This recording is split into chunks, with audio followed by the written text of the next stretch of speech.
Greetings. This is TK Trav, aka Travis Magus, here with LVX 777. Peace, peace. Hope that you're doing well today.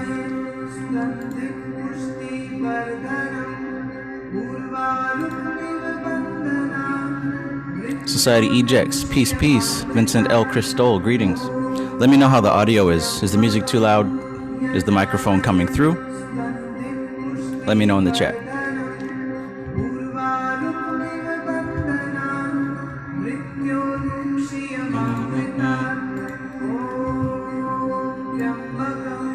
It's a wonderful Sunday. By the way, we have less than a week, or actually a week, before the Master Student Conference in Atlanta. So if you've got your tickets, hopefully I'll be able to see you on Monday. And otherwise, I hope that you'll be able to connect with us virtually if you're not able to make it physically. But this is happening on Monday, so good things ahead, good things ahead. Serious Suit 888. Peace, brother, peace. So yeah, good things on the way. Get ready for that. Atlanta on Monday. We're going to be there. Also coming in June, we're going to be covering Mystical Kabbalah, which is something I've been looking forward to for quite a while. I know a lot of you guys have too. So we're going to revisit this the second time on this channel, probably the third or fourth time for me. And also, depending on how many people are interested, I'm thinking about opening the YouTube membership book study again. We'll be going over some NLP stuff, if you guys are interested in that. If not, we don't have to do that. But if you're somebody who's heard about NLP, maybe been studying it yourself and want to go deeper as a group, then I'm really considering opening that up here also in June. Let me know if you're interested in that.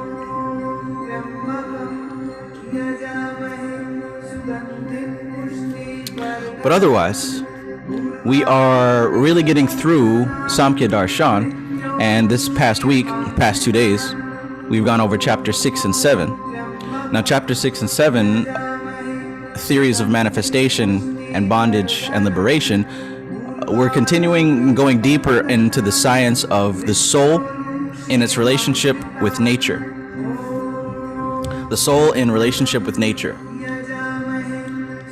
Now, this has always been somewhat of a complex topic, a complex subject to really break down, because we're dealing with metaphysics, right? We're dealing with things that are beyond the physical dimension, things that are beyond the five senses. So of course it becomes very difficult to properly describe what's happening without the empirical evidence that we're used to, right? We're so used to describing the world in terms of what we can see and what we can hear and feel and taste and touch and smell. But in truth, what most of us haven't really learned from our mainstream education is that these five senses only represent a very limited selection of what reality actually is. We give ourselves a disservice. We give ourselves a disservice if we stay limited within just what the five senses can perceive, because there's so much more to reality. I mean, clearly. Clearly. But one of the things, at least for myself, that I've been searching for years, right? 2 decades plus, is what is the connecting factor? What is the connecting factor between spirituality, between religions, between all the stuff that we're taught from our family, from the churches, from society at large? What's the connecting thread? Because we see people going to war and fighting each other over beliefs all the time, endlessly. But if we're really talking about something that is spiritual and that transcends matter, how can we be going to war over this? So that right there is showing signs of human manipulation and or human ignorance. Because one thing about this spiritual information is that it's pure. And when a person receives this information, they can only understand it to the degree of clarity that they've already attained. So in other words, if a person has not done any inner work, it doesn't matter how deep a book may go, they're only going to be able to understand it based on the amount of inner work that they've done. For example, if someone carries with them this belief in a devil that's in hell somewhere, ready to punish, ready to torture you because you've made a mistake, when you study this deeper information, you're going to find a devil. You're going to find something to connect with what you already believe, right? So when you enter into this information with a cup that's full, you're not really learning anything new. You're just finding new words to label the things that you already believed in. And so this is where we start getting these inconsistencies, these misconceptions, and really just people in this thing for a hustle. When it comes to spirituality, when it comes to consciousness, when it comes to the science of the soul in relation to nature, we have to understand that it goes beyond the physical dimension. Now, what that means clearly, I'm not saying that there's spooky ghosts somewhere floating around, because even that's a physical idea. To have a notion of aware indicates manifestation. So we pray and we look up in the corner and we think that God's up there somewhere. That in itself is not spiritual. It's material. It's nature. The air fills the room, but we can't see it, right? Just because you can't see it doesn't mean it's spiritual. Again, like I said, the range of vision only covers a certain range of frequencies, right? So we got to expand our minds beyond thinking that spiritual stuff is just stuff that we can't see with the naked eye. It's not true. There's more to it than that. Spiritual and consciousness and soul, we're dealing with a realm that is not in a place and it's not in a time, right? It is beyond time and space, because time and space indicates matter, nature. So there's no magic bullet, there's no magic crystal, there's no magic melanin that is what we can point to and say, this is the soul, right? Yes, there's crystals. Yes, there's melanin. Yes, there are entities that we can communicate with that have an individuality of their own. But what we must understand is that all those things are considered being in the physical plane. If it has a form, if it can be perceived, it's a part of nature, it's part of the physical plane. It's not metaphysical, it's still physical. So all that being said, I challenge you to really analyze your definition of what soul is, what the Most High is, what God is. I challenge you to really analyze what you mean when you speak those words. And just take a look at the answer that you come up with. Because if you're pointing to something that has a definite form, a definite shape, right? If it has a signature, then we're not thinking wide enough. We're not expanded enough. All the ancient texts will tell you this, especially coming from the East. If it can be described, then it's not it. When Buddhists talk about nirvana, they say if it can be described, that's not it. Keep looking. Or keep digging, I should say, because you're not going to find it anywhere. It exists at the present, all the time. But what we do is we cover it with layers of ignorance. Like I said, we can only see this information as deeply as we're able to see ourselves.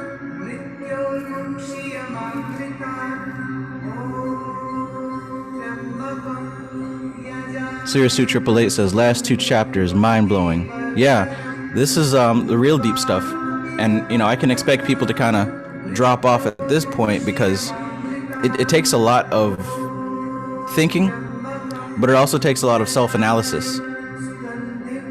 Because these are where the hard questions are asked. What am I? What is God? What is the universe? Most of the time, we're not used to getting answers to those questions. We're just used to asking them over and over and over again. But to start getting answers, that's scary. That's when it gets scary.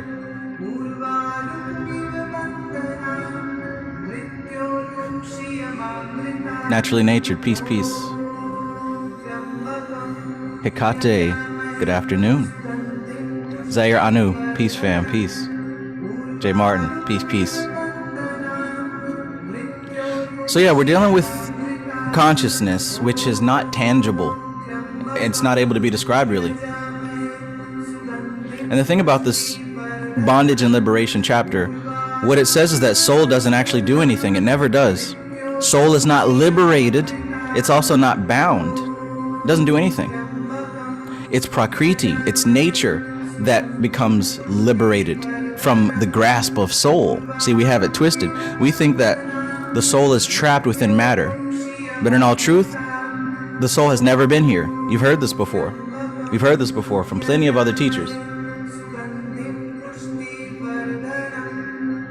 The soul was never here. Only the physical body and the thoughts and the mind and the ego.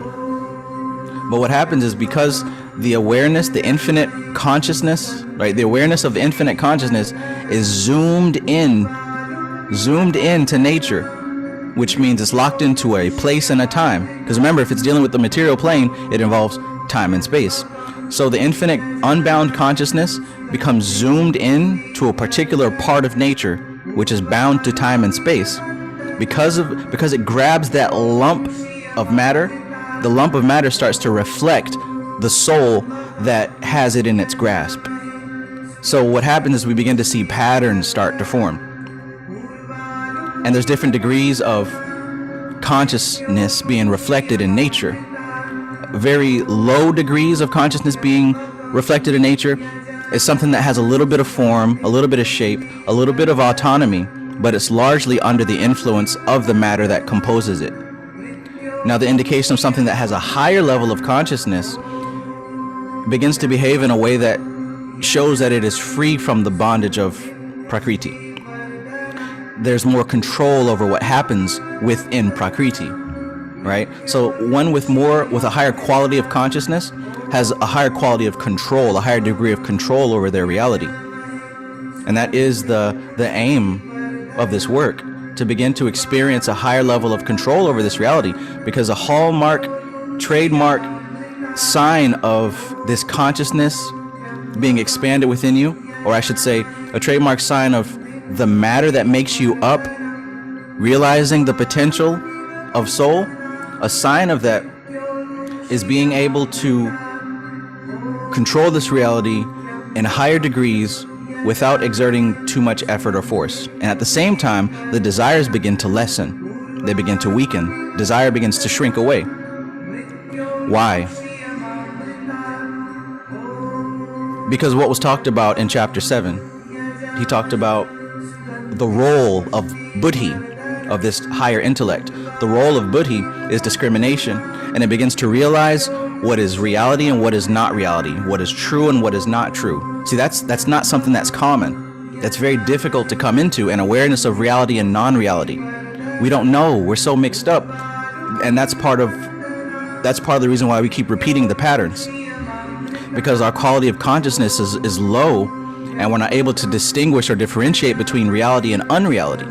But when you are able to distinguish between reality and unreality, you begin to behave independent of reality.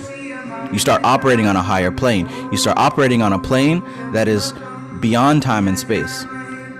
So as a result, there's more conscious control over matter, over prakriti.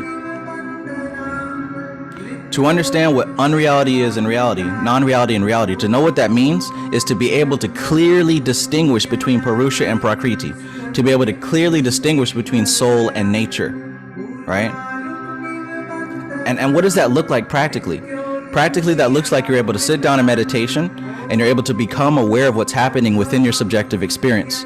You're able to become aware of the thoughts that are in your field. You're able to become aware of these thoughts, and then you're able to withdraw the consciousness from those thoughts. You're going to be able to withdraw the consciousness from the thoughts that are taking place in your head. Now, first, when you sit the body still, what you're doing is you're withdrawing your consciousness from the body, right? That's why Kaistherium is the first step, stillness of the body. Because what you're doing is you're teaching yourself to withdraw your consciousness from your physical vessel. The next step is to still the mind. Now, here's the thing that a lot of you guys have seen when you start meditating. The thoughts don't actually stop. They continue circulating and bouncing around and just moving and moving. The key is not to stop your thoughts. That's not what the key is. If someone tells you that, then either they're not very good at communicating the point or they don't understand it themselves. But you cannot stop your thoughts. Why? Because the thoughts are a direct result of stimulation of the five senses. And as long as your five senses are being stimulated, you're going to have thoughts. So even if you sit down and still your body in Kayastherium, that's going to greatly reduce the input of your senses. So it is going to greatly reduce the amount of new thoughts that are occurring. But the old thoughts that you already started in process, those are still bouncing around. So you're going to start thinking of memories and other things like that. But the key now at that stage is to withdraw the consciousness from those thoughts. So you let them bounce around. You observe them and become aware of them without reacting to them. You don't have to judge them. You don't have to say this is good, this is bad. You don't have to say, oh, I wish I could stop the thoughts and make my mind go blank. You don't have to do any of that. All you have to do is become aware of these thoughts and understand that these thoughts are not you. These thoughts are not consciousness. These thoughts are not the soul. Like I said, these thoughts are coming from stimulated impulses of the body. So right now, I've got this, oil incense air thing, right? And it has a scent to it, right? We got some vanilla and some peach, and I'm smelling that. And it's bringing a certain mood, right? Because smells affect our mood. The visuals affect our mood. They affect what kind of thoughts remain in the awareness. So it's necessary to sit still to be able to do this. You can't skip meditation. It's necessary to sit still because you want to severely limit the input that's coming in so that you can observe clearly. Now, once the active input is lowered, the next thing that happens is that these thoughts that are already present in the background, swirling and bouncing, and those vrittis, those samskaras, you identify them and you identify what level of attachment you have to them, and you start to withdraw that attachment. To give you a clear example, I might sit down for meditation and a memory will come up from the 8th grade. A memory will come up from when I was going to college, right? A memory will come up from being in love. Any number of strong memories that are always dormant in the subconscious or the unconscious mind, because the subconscious isn't really a thing. Any of these thoughts that are dormant, any of these scenes that are dormant in the unconscious mind, that begin to rise up to the surface now because the active level of mind has been dissipated because you stilled the body. When this stuff begins to rise up to the surface, the next step is to withdraw the consciousness from it, meaning you become non-attached to it. Now, non-attachment doesn't mean you just avoid it and run away from it and say, oh, it doesn't hurt me or it doesn't feel good. Non-attachment is transcending those thoughts. It's transcending those memories. It's transcending those impulses, because you can't control something if you're in the midst of it. You feel what I'm saying? If a painful memory comes up and you're in the midst of that memory, you're feeling bad, that's going to trigger your depression or whatever else was going on at the time. You're in the midst of the swirling. They call these thoughts vrittis, which means swirling like a whirlpool. You can't fix it or change it while you're in it. So non-attachment is about transcending it. Non-attachment happens when you're able to become aware of this experience in the subjective mind, when you're able to become aware of it, and you're able to withdraw your consciousness from it, which means you're not attached to it. You're not emotionally influenced by it. You're able to perceive it clearly without your opinion, without any judgment, without anything added, as is.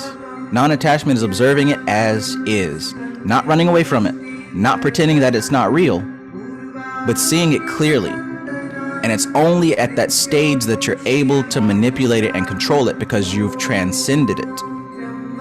You're not able to manipulate it and control it if you're within the midst of the swirling of those vrittis. So the real process of meditation is being able to still the body and then being able to still the mind. And that allows you to withdraw a large portion of your consciousness back to your center. Now, the more that you do that, the higher the quality of your consciousness. You're able to raise the quality of your consciousness. And like I said, when you raise the quality of your consciousness, you begin to have more control over nature because of what I just said about the thoughts. It's difficult to control nature when you're in the midst of it. It becomes a lot easier when you start to transcend nature. When is it that you transcend nature? When you become non-attached to nature. When it's no longer emotionally influencing you. When it's no longer causing a deep psychological effect or a deep emotional effect. When you transcend the everyday ups and downs, when you transcend pain and you transcend pleasure at its various degrees, you now have risen above it. Now we're talking about expansion of consciousness, right? Now we're talking about working from the level of the soul, working from the higher self. Because in truth, that's what buddhi is, the higher self. Buddhi, we've been talking about it, right? Buddhi represents the highest, most purified level of prakriti, the highest, most purified level of nature. Now from below looking up, it looks like that's what the soul is. Looking up from nature, and we see buddhi, we see that glowing light, that crown chakra, we think that's the soul. But in truth, that's only the soul's reflection within nature. The soul's never here. It's never in nature. The soul never has been here. Never will be. But the soul is so potent in its power that simply being in proximity with nature, being in proximity with matter, being in proximity with prakriti, prakriti begins to change and magnetize towards it and even just replicate it and reflect it. Now the first reflection is buddhi. That's soul looking in the mirror. In Kabbalah we say this is Kether going to Hakma, right? Looking in the mirror, looking in the reflection. And every time matter identifies a change or something different, well, I can't even say that. What matter is composed of is the three gunas. Nature, prakriti, is composed of the three gunas. They're in a perfect, harmonious, equilibrated state. Now, when it comes into the proximity of soul, that perfect harmony is now upset a little bit. And just that small upset sets off an eternal chain reaction that is so intense, it creates a whole new dimension. That's what we learned about in the very beginning of chapter 6. It lists that there's three levels of three levels of existence. Consciousness, the unmanifest, and the manifest dimension. Now, consciousness is its own realm that has no cause and no effect, has no change, no nothing. The next level is the unmanifest dimension. This is prakriti in its purified, balanced state. If you know about Kabbalah, this unmanifest prakriti, this mula prakriti, trigunatmika, that second stage represents the triple blackness of space. It represents the negative veils, the three layers above the tree of life. And this actually dawned on me today. This unmanifest dimension of prakriti is the triple blackness, right? To verify it, look at what we just read, and then go back to a Practical Guide to Kabbalistic Symbolism, chapter 5, where he talks about the negative veils. Then go back to Ladder of Lights, where he has a whole chapter on the three negative veils of existence. And what we're actually reading about, the three negative veils, check this out now, because it was obvious. I don't know why I didn't see it before. The three negative veils are the three gunas in equilibrium. Ain, Ein Sof, and Ein Sof are. That's Rajas, Tamas, and Sattva in their equilibrated state. Right? That's what the triple blackness of space is. And it isn't until the effect of Purusha, or what is actually transcendent of the tree of life, when this soul spark is in proximity of nature, now those triple blackness of space begin to swirl in three different directions. And in that swirling, and like I said, it sets off an eternal chain reaction that creates a whole new dimension. Now that whole new dimension takes place in the very center of that swirling. That's what Kether is. Kether now has come into an existence because the three gunas have been upset. Now Kether represents the manifest prakriti. So the whole tree of life is prakriti.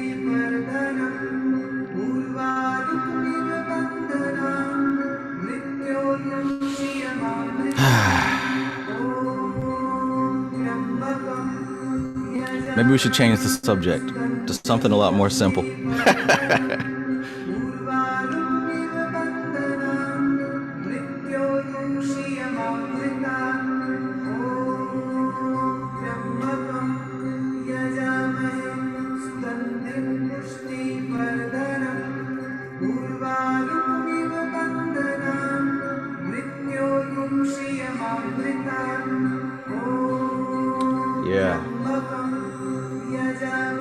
Yeah. This stuff goes to a whole nother level. Like, we're no longer just talking about how to summon spirits and how to live a better human life. We're not talking about that anymore. We've gone so far beyond. Like, this ain't the same anymore. We're getting into subject matter that we've been looking for. I can talk for myself at least. I'm getting into subject matter that I've been looking for all my life. And I see that no time was wasted, because everything that I studied up until now was a new building block and a different piece of the puzzle so that I could see the whole thing clearly.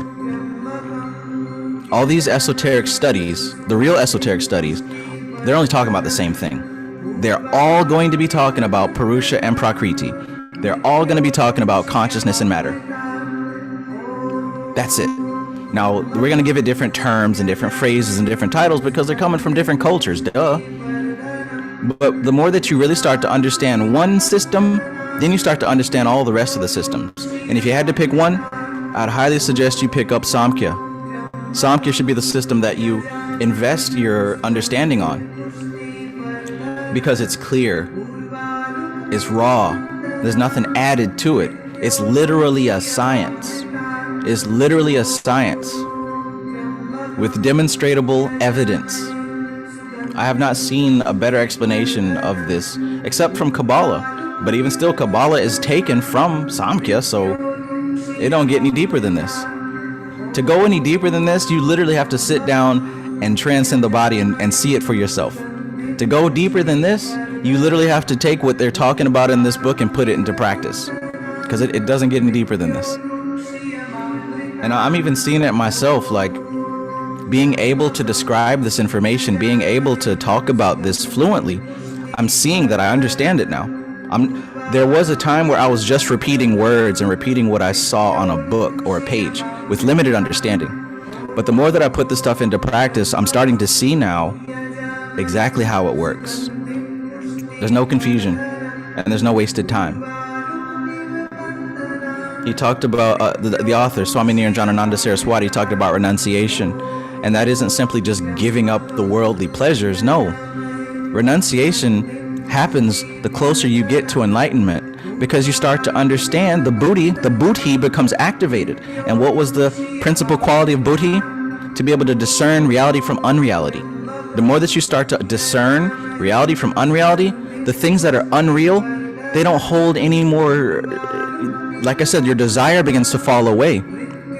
Desire begins to fall away because desire is unreal. Because you're attached to things that don't exist. You're attached to things that don't matter. I can't be bothered by temporary shit. The world is so full of temporary stuff, and everyone gets so worked up over temporary stuff. That's unreality. Whether it's a shooting, whether it's a sporting event, whether it's a political thing, all this stuff is temporary and damn near useless. Yet we invest so much emotion into it. And thereby attach to these things. So it's like you see people, they can't be in the space of another person without bringing up the new gossip.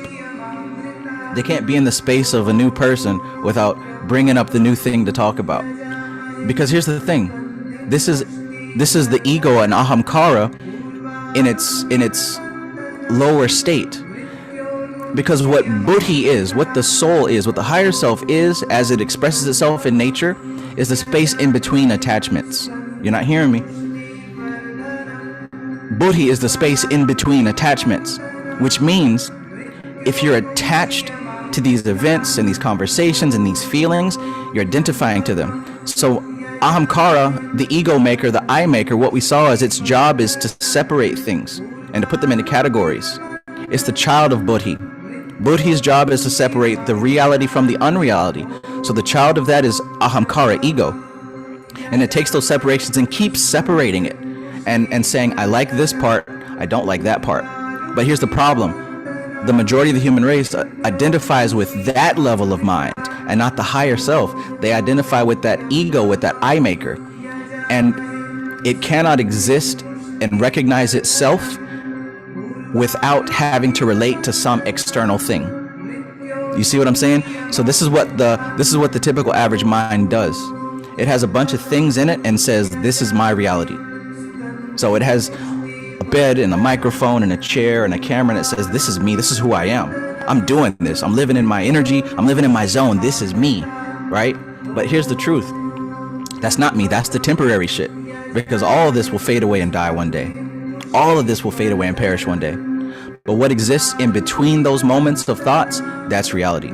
So for me looking at the microphone and saying, this is my microphone, to me looking over and saying, this is my desk, in between is where the reality actually is. In between is that akasha.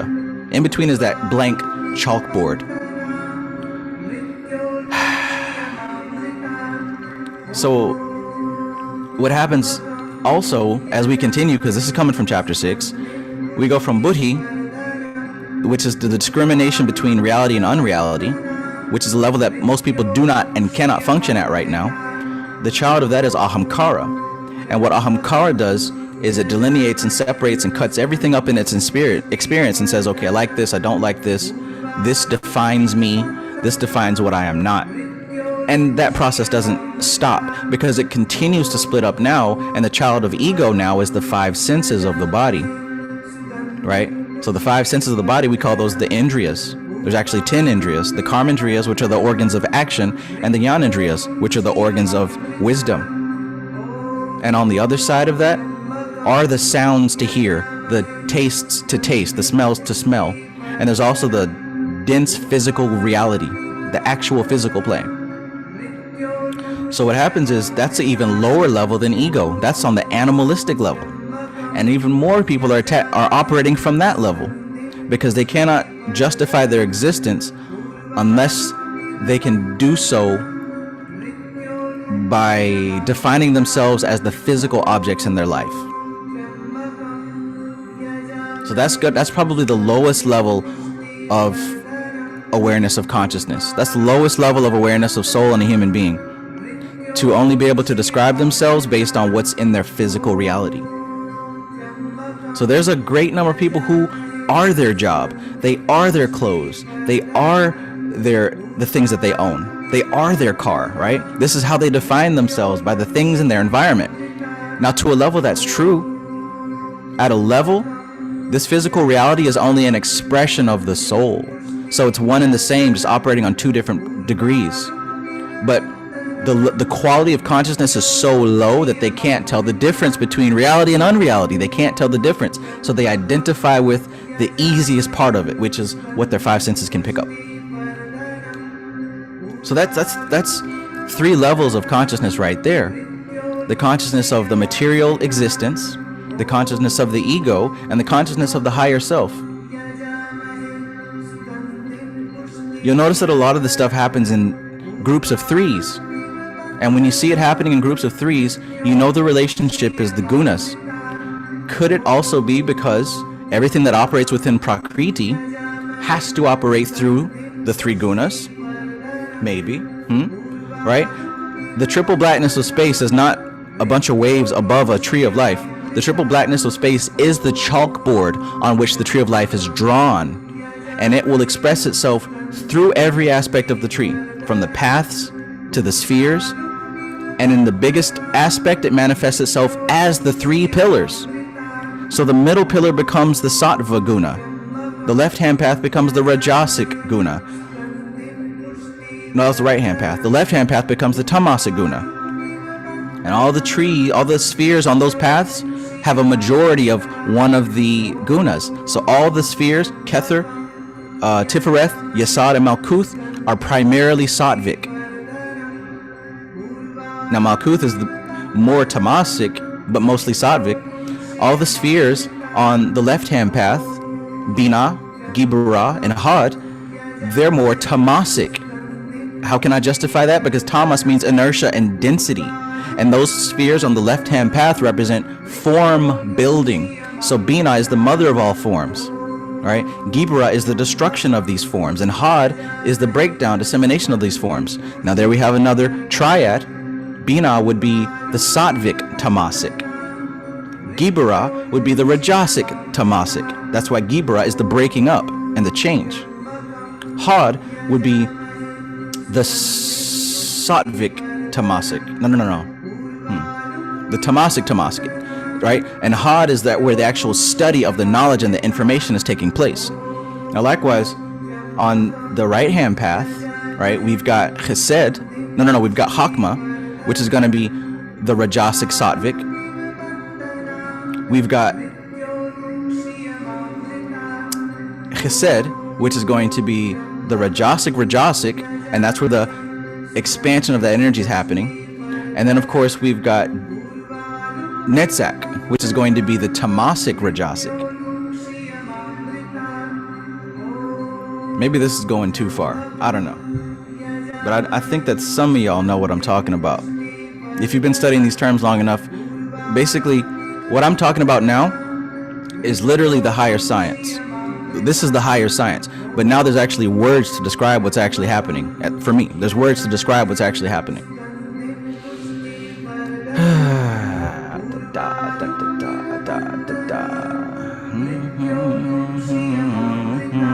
So let me know if you dig what I'm saying. Let me know if you are picking up what I'm putting down. Because truth be told, this type of information, it's not really going to be useful unless you're at a certain level of clarity, right? Particularly, the level of clarity I mean is not operating at the 5 sense level where, oh, my whole world is the objects in my world, and not necessarily operating at the ego level where it is, I am this concept, I am this concept, I am that concept. But this information is going to benefit those who are reaching towards and operating within that higher self aspect of buddhi, which understands and is seeking to understand what is reality and what is non-reality, right? None of this stuff I am making up. Every bit of this you can research in the oldest spiritual system on the planet that is in its totality, that isn't missing any pages and doesn't have any broken tablets or none of that stuff. It's preserved. So all this is coming from Samkhya, and all this is coming from the associated sciences like Kabbalah. But as I said before, when you know one of these systems, you're going to start to know all of them, because there's only one truth. There's only one truth. That's it. Not a bunch of extra truths and opinions. The truth is, we're talking about the relationship between consciousness and matter, and trying to understand that they're not even two separate things. They're just operating on different planes.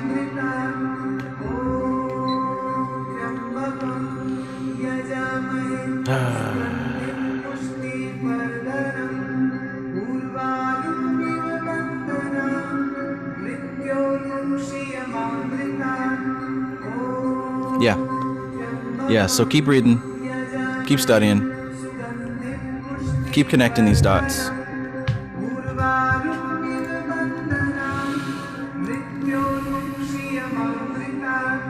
Om Trambakam Yajamahe Sugandhim Pushti Vardhana Urvarukamiva Bandhana Mrityo Mokshiyamamrita.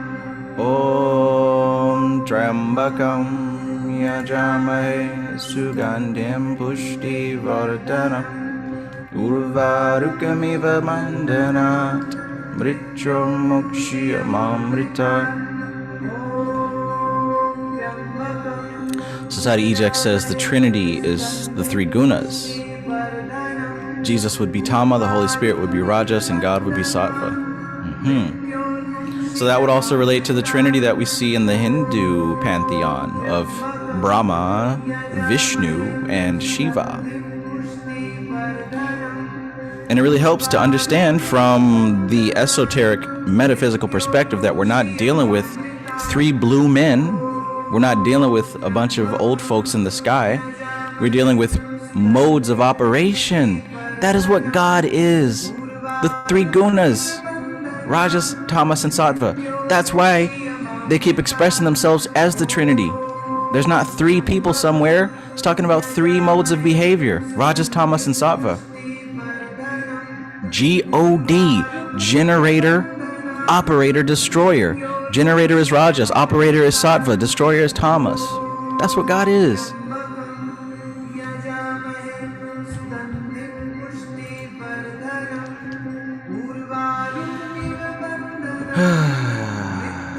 That's what God is. So when we begin working with that formula from that perspective, we can understand just a little bit better what we're actually doing here. Like I mentioned before, this process of liberation is not happening with the soul. It's not happening with Purusha. Purusha cannot be liberated. Purusha doesn't do anything. The soul doesn't do anything. It's the soul's proximity to nature. Just like what we learned in this chapter 6. Purusha just being in proximity to Prakriti. The existence of consciousness is so intense that it changes everything else. So just from nature being in proximity to the soul, nature begins to reflect the soul. Right? Nature in itself is not alive. It is not sentient. It doesn't have a consciousness. But it is merely reflecting the eternal. So what happens is that highest aspect of the reflection of the eternal is what we call our higher self. And that is where we're going to see the most pristine reflection of the actual soul while still in nature. So if you're still in nature and you're able to point to something very high and say, this is my highest ideal that I reach toward, because it represents unconditioned purity, unconditioned innocence, right? This cannot be tainted. This cannot be manipulated. This cannot be misused. At least to me. I don't even know if you have a symbol that you can use to reach towards unconditioned consciousness. Do you even have a symbol that you can reach towards? Now, I also have to say, that's a concept that was really fleshed out in Initiation into Hermetics. Towards the very end of Initiation into Hermetics, there's an exercise where you choose a symbol to be your symbol of deification. Not to have and create a god to worship, but to have a symbol that you can utilize to tap into the highest essence possible, right? You can't even do this unless you have a symbol to hold. This is what the symbols and the forms and the mythologies and the gods are about. Not so that you can have something to worship, but so that you can have a image or a form or a symbol that you can use to personally tap into your highest cognitive essence. That's why we're given religion and mythologies, not to be a slave to some symbol, but to have something that we can use as a tool to reach towards higher consciousness. You can't do that unless you have something to reach with, right? Now, essentially, once you reach it, the goal is to go beyond it, so you don't need it anymore.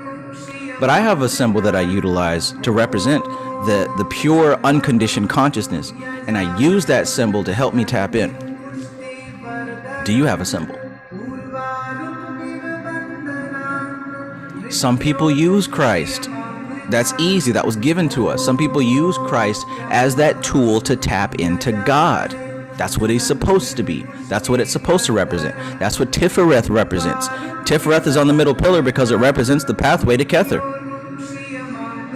Tifereth is what gets you across Doth.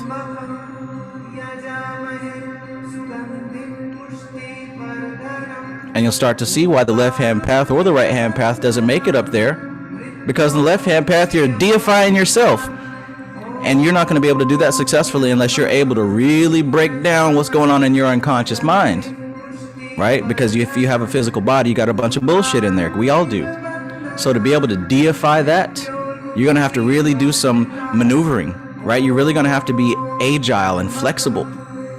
Because most people aren't going to be able to do that. You're not going to be able to deify your bullshit and survive. Because if you deify your bullshit, you're going to end up like Wanda in the new Doctor Strange movie. She deified her bullshit, and she became not even the Scarlet Witch. She became a force to be reckoned with. She became a super cosmic force. We weren't dealing with the Scarlet Witch. We were dealing with a regular human woman who had taken the left-hand path 100%, and still had a bunch of shadows in her basement that weren't neutralized. So those shadows were a form that force was able to use to tap into her. That's the left-hand path. On the right-hand path, the opposite happens. You become attached to the form that you use to represent your deity. You become attached to the Jesus. You become attached to the Muhammad or the religion as itself. You become attached to Scientology. You become attached to the Nation of Islam. You become attached to melanin. You become attached to the actual form, and you never transcend the form. That's why the right-hand path doesn't connect. But on the middle path, you connect with the Christ consciousness, you connect with the deity, the symbol, and through consistent work, you have the very real possibility to transcend that symbol and not even become the symbol, but erase everything that you think you are and realize what you've always been is that symbol. So look, here's the difference. In the middle path, you're not deifying yourself and you're not deifying some external thing. You're realizing that there is only deity. You realize that there's only deity. So what happens is this inverse mirror of objective reality and subjective reality becomes a clear mirror, and it begins to reflect itself clearly because you realize that there is no difference. I can't say it any clearer. I can't. You literally have to read this stuff and meditate on it yourself. Like, past this point, I can't give you anything else. Past this point, I cannot give it to you anymore. Like, the level of needing training wheels and needing somebody to do it for you, we're moving past that threshold. In these waters, I can only swim with people who can swim. Like, it's getting to the point where we can't even talk about this unless you have an experience with it. Because like I said, it's a level of understanding. It's not even like certain things that you know, right? Enlightenment doesn't mean that you know what a Purusha is and you know what a Prakriti is. It's not about these words. It's a way of seeing this reality. Like, your eyes become open. It's called awareness. It's called revelation. It unfolds from within. You're not bringing new information into yourself. You're letting go of the blockages, right? I was reading a book that takes the Sith path very seriously. And they don't just look at the Sith as some characters in a movie. It's breaking down the Sith path as a manifesto, as a way of being. And the same thing is happening in there too, right? They say that the Jedi are looking for enlightenment, but the Sith are looking for endarkenment, empowerment. They're understanding that the power, the force, has always been there, and they become vessels for the force. That's the same thing that's happening with enlightenment. You release those things that block yourself from seeing. That's what do the work means. Releasing yourself from the blockages. It's like I said, the soul isn't trapped in matter. That's an error to say that and believe that. The soul isn't trapped in matter. The soul has trapped matter in itself. So matter is trying to liberate. That's what they say in here in this book. It says the soul cannot be liberated, can't be trapped. It's Prakriti that's liberated. It's nature that's liberated. It's matter that's liberated. So as we learn and do our study, what we're actually doing is liberating our matter from karma. And we're liberating our environment from karma. And we're liberating the people around us from their karma. If you live based on these centers and working from the center, if that's how you live, then your environment will become affected and the people around you will become affected. It's not a choice. You don't have to beat somebody down with this info. You don't have to force somebody to learn this. Just you existing in their proximity begins to wear off on them. The same way that soul is so powerful that when nature is in the proximity of life, it becomes alive. Do you hear what I'm saying? When nature is in the proximity of Purusha, nature begins to reflect Purusha. When matter is in the proximity of soul, matter begins to shape itself and reflect soul.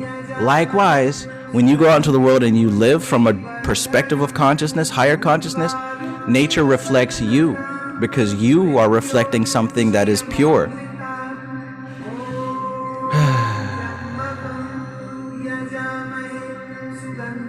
I feel like I'm talking to 3 people right now. But that's how it is. That's how it is. And that's all right.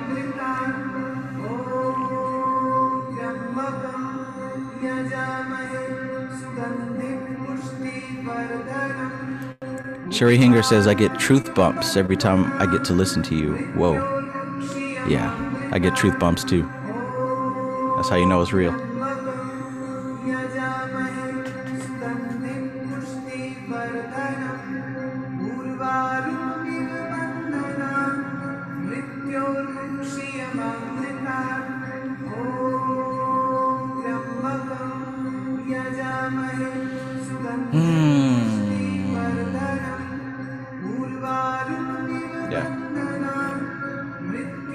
Yeah. So I mean, like I'm dead serious. Like when it comes to like the spiritual stuff, it's reaching a level where I don't even know if doing these book reads can be a benefit, because it's like you have to have a certain level of understanding already to understand what's coming next.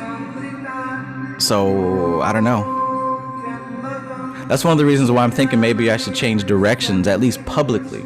Maybe as far as like going into the neurolinguistic programming or something else, because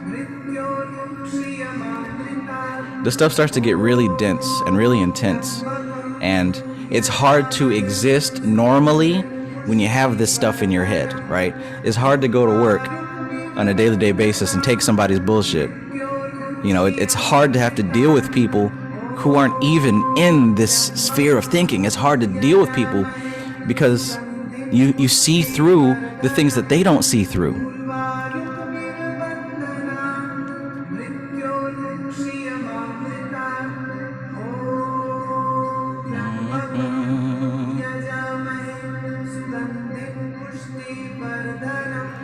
Sirius Su 888 says the part when they said buddhi is responsible for the emergence of the ahamkara. Yeah. Yeah, and there's a lot to think about when it comes to that as well. As a matter of fact, check this out. You're talking about buddhi and ahamkara.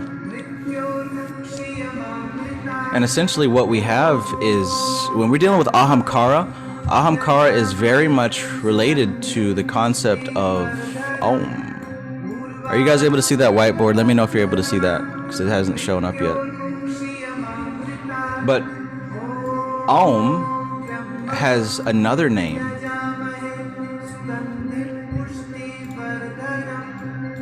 Om also has the name Omkar. And Omkar sounds a whole lot like ahamkara. As a matter of fact, it is derived from the same root. Right? It's derived from the same root.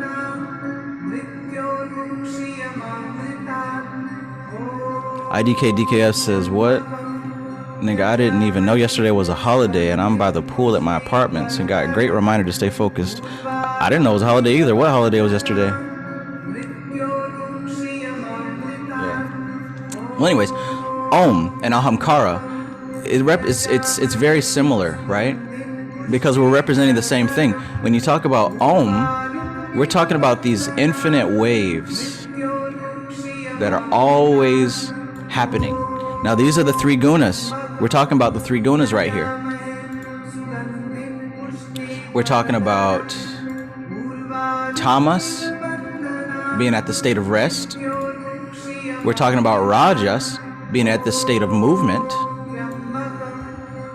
And then we're talking about sattva, which represents this other state of rest.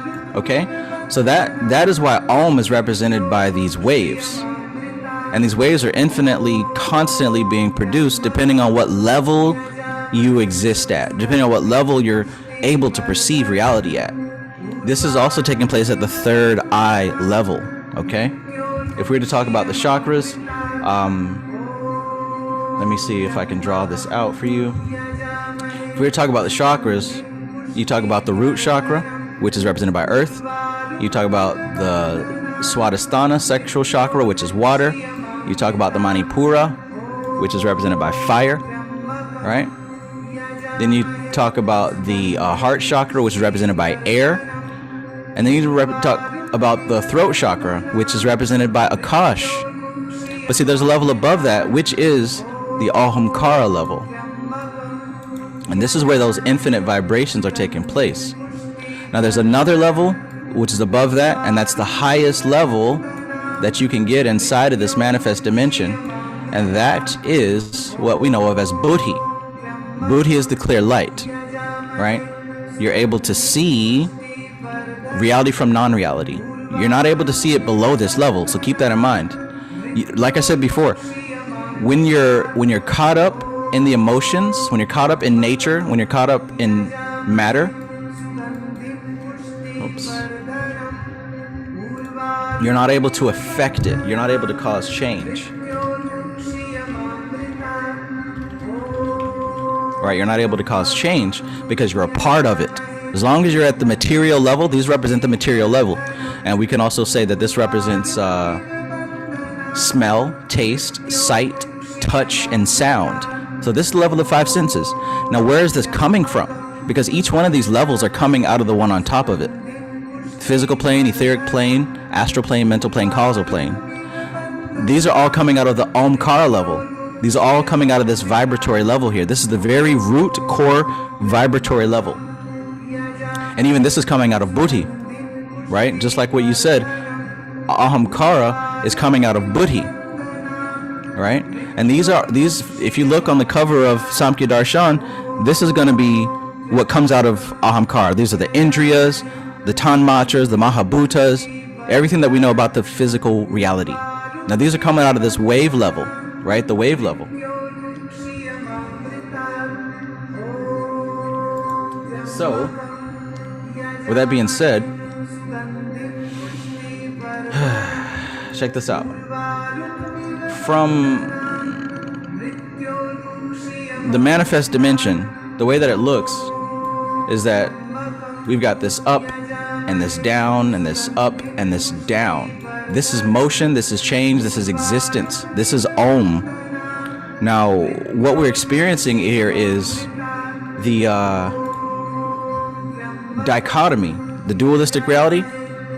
We're dealing with consciousness, or we could also say Purusha, we can also say soul. And when I say dealing with, I'm saying the awareness of, the state of. And then down here, we're looking at matter,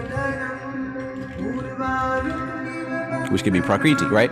So just to say, one end of the spectrum, right, we would say consciousness. And then when it reaches its low point, matter.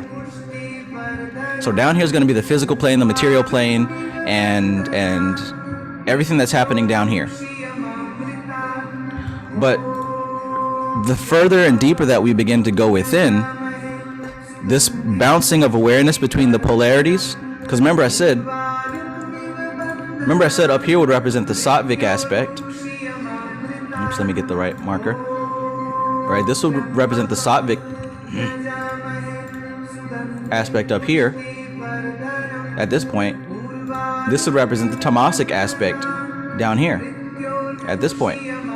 And then this would represent the rajasic aspect, going up and going down. So this is the oscillation of these gunas happening. The gunas are oscillating from being within nature. From being within this level of nature, we see these gunas as oscillating up and down, up and down, and up and down, between consciousness and matter. So remember I said reality exists in between the attachment. So in between you thinking, oh, I have this book, and oh, I have to turn the air conditioner on. In between that space, that's where the soul lives. But we don't see it because we only attach to the things that we're observing with our 5 senses, which again is happening at this level down here. Now, the deeper we go within and the further that the more that we remove the blockages and connect with the inner self, what we start to realize is that this vibration begins to shift its rate. So it's no longer going up as high or down as high. It begins to get closer and closer and closer and closer to the point that it starts to look like it's not oscillating anymore, right? This is the unification. This is the singularity, right? This point here is represented by the singularity, where consciousness and matter become one. This is what we're talking about when we talk about liberation. Because you start to realize that there is no difference between consciousness and there's no difference between matter. You start to realize it from experience. Now here's the thing. This level, this rate, this Om has always been this way. Because it didn't begin like this. It didn't begin as an up and down jump. It started from being the same dormant state like that.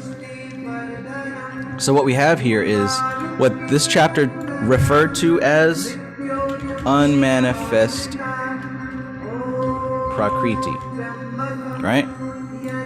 So here's unmanifest Prakriti right there. I hope that this is coming through clear, y'all. I really do. This is unmanifest Prakriti. This is consciousness. This is Prakriti down here. Manifest Prakriti.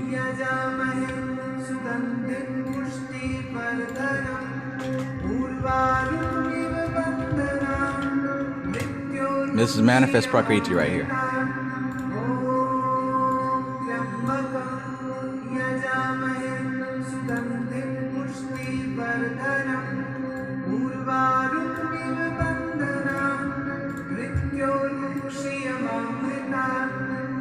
See that? So this is manifest Prakriti. This is unmanifest Prakriti because the three gunas are balanced. I hope that this visual is able to make it clear for you guys.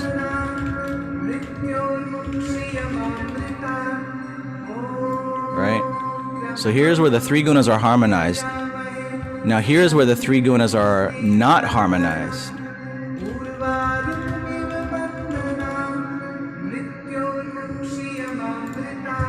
Right? You see that? See the difference? So this is what we're talking about when we talk about Om and ahamkara. Ahamkara is what is looking at, right? Ahamkara is what is observing this concept and this idea of separation between consciousness and matter, right? Ahamkara is what is observing the separation between consciousness and matter. Buddhi is at this state right here where the gunas are harmonized.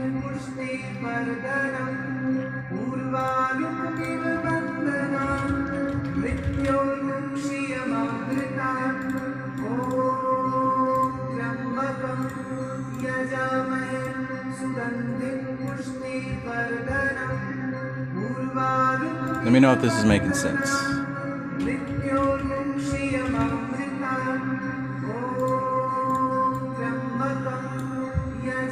Hey, peace, Travis. Peace. Peace.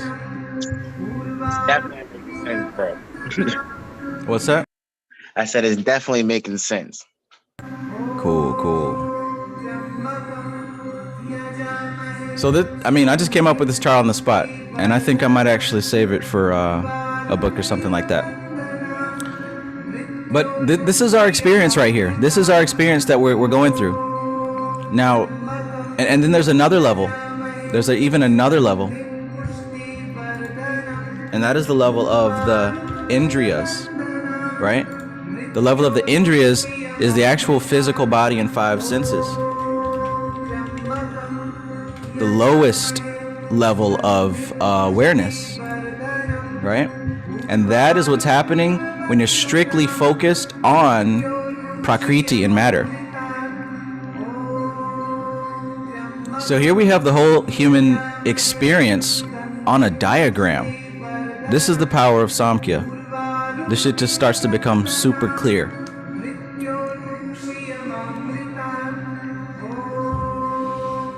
I would love to say, when actually you do read the book, it's explained so well that you really, it's self-explained at the point of the, like, every time I read this book, it's starting to self-explain itself, you know? Yes. At first, yeah, it looks a little overwhelming, but bro, literally, like, it's amazing, bro. I'm in awe. I'm still processing because I was finishing up reading today, but man, it is remarkable, man. So much can be applied. I'm just listening because you're going in right now. I don't want to stop your flow, so I digress and I fall back right now.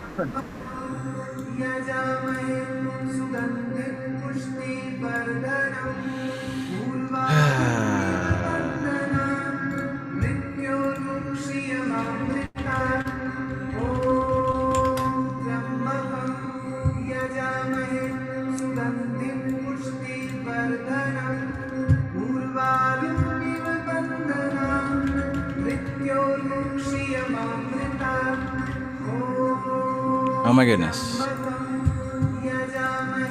So like I said before, like I can't break it down any more than this. Like listening to me past this point and not studying, it's gonna sound like Chinese. because it's becoming more difficult to explain this stuff in English. Like, the words that they are have to be used. I try to interchange prakriti and nature and consciousness, purusha and soul, but yeah, as you can see here, look at what we're dealing with, right? In this state of manifest prakriti, right? In the state of manifest prakriti, the gunas are imbalanced, and this is where ahamkara is in control.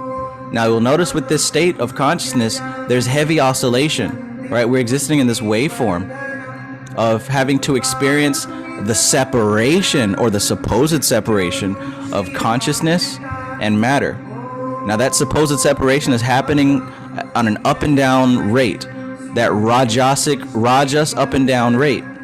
And what are we going up and down between? We're going up and down between the sattvic aspect and the tamasic aspect, up and down, up and down. So it's almost as if in manifest prakriti, we're all stretched out, right? We're stretched out, kind of like how the tree of life looks. It's stretched out, where it's supposed to be an egg, right?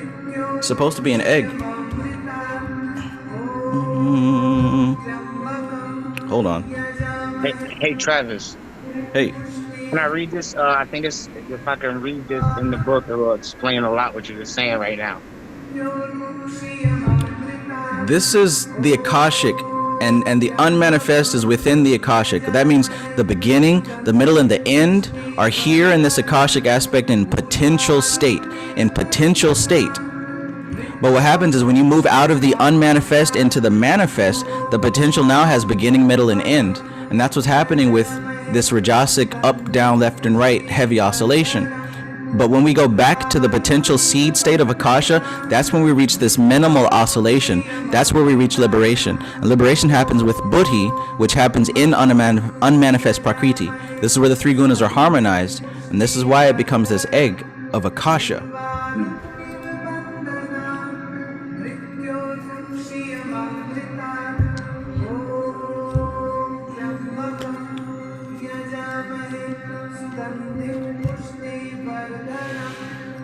Oh boy. What page were you going to read? Page 49, like the first chapter of reflection theory. And it's literally what you're saying, you know? But I guess I'll go. It even says, and if like you're saying, if people have read and get the terms, is at the higher level, the activities of ma'at is the form of supreme intelligence, is necessary to distinguish the difference between cause and effect. Ma'at creates awareness in Purusha of the activities that are guided by Prakriti, Prakriti, and aids Purusha to maintain its distinction from Prakriti. So that's why I mentioned that in the chat, and it's so, and what I found very interesting when I was like reading, and I'm like, wow. Because even there, when they talk about, you just said it a couple minutes ago, the whole aspect is that when we're coming down and we're in buddhi, the ahamkara is the tool, like you said, that is what is the tool. And like, you know, if you read, it's the action process of all of the stuff that goes into the view of life, which I was considered almost, what they said, the ego almost, you know, in other terms. So, and that's where they say we're Purusha, without us of having this awareness, it's so interesting, because it's like us having this awareness of life and be able to have non-attachment and discernment and all these other things that we have talked about, and being sattvic and being in a sattvic ahamkara, because, you know, there's the rajasic ahamkara, which is the experiencing, you know, it's very interesting, Trav. So I don't know. I think that little chapter, little part right there was really a good aid into what you were trying to say, is that the ahamkara itself is, you know, you was going over a bunch of stuff. You just broke it all down. You could just drop the mic, honestly. But the ahamkara is looking and at prakriti, and somebody, I think I said it, they don't know what prakriti is.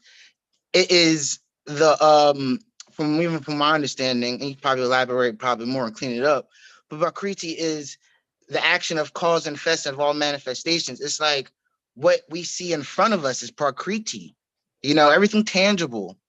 You're looking at what she is. And this is why I think, like I think you even said, going into some of these stories might be a little bit necessary, because that's when the stories will really break. I was explaining this to somebody, and I kind of read some of them. It's just so amazing. It's so hard for me. You're really great at explaining this, and I hope people do get this. Definitely go buy the book. It's only like $15. But bro, there's so many stuff I want to go into, but you just drop it right now. It's crazy. Like you say, you're speaking Chinese, and hopefully people have the Rosetta Stone in front of them to understand. Right. And as much as I want everyone to understand, I believe that I've done enough work to try my best to help anybody get it. So, I mean, there's not much more I want to do, because I want to go further. And in order for me to go further, I'm going to have to let some stuff go. Which means a lot of the baby step stuff. Yeah. That's what I've been realizing a lot. The people I have tried to explain to, I'm like, but damn. If you don't know it's so sad too, because when he's breaking the John injuries down and the Con injuries down, the karma injuries down, I'm like, damn, because it's literally the functions of everyday life. If you know how to work a chart, and if you go like page 51, and you showed it thousands of times, you showed the book cover thousands of times. It's what's on page 51. It is showing you the work back to get back to source. You know what I mean? And I don't think if once people realize that, they're not going to want to go back, Travis. Truth. They're not going to want to go back to even to meet Purusha and to get back to stillness in itself. You know what I mean? And that he talked about that in other chapter, but I want to get there later when they talk about liberation and bondage. That's just it's all right there, bro. Just if you can't put down the weed pack and buy a $15 book, it might change your life and study more. It's funny, bro.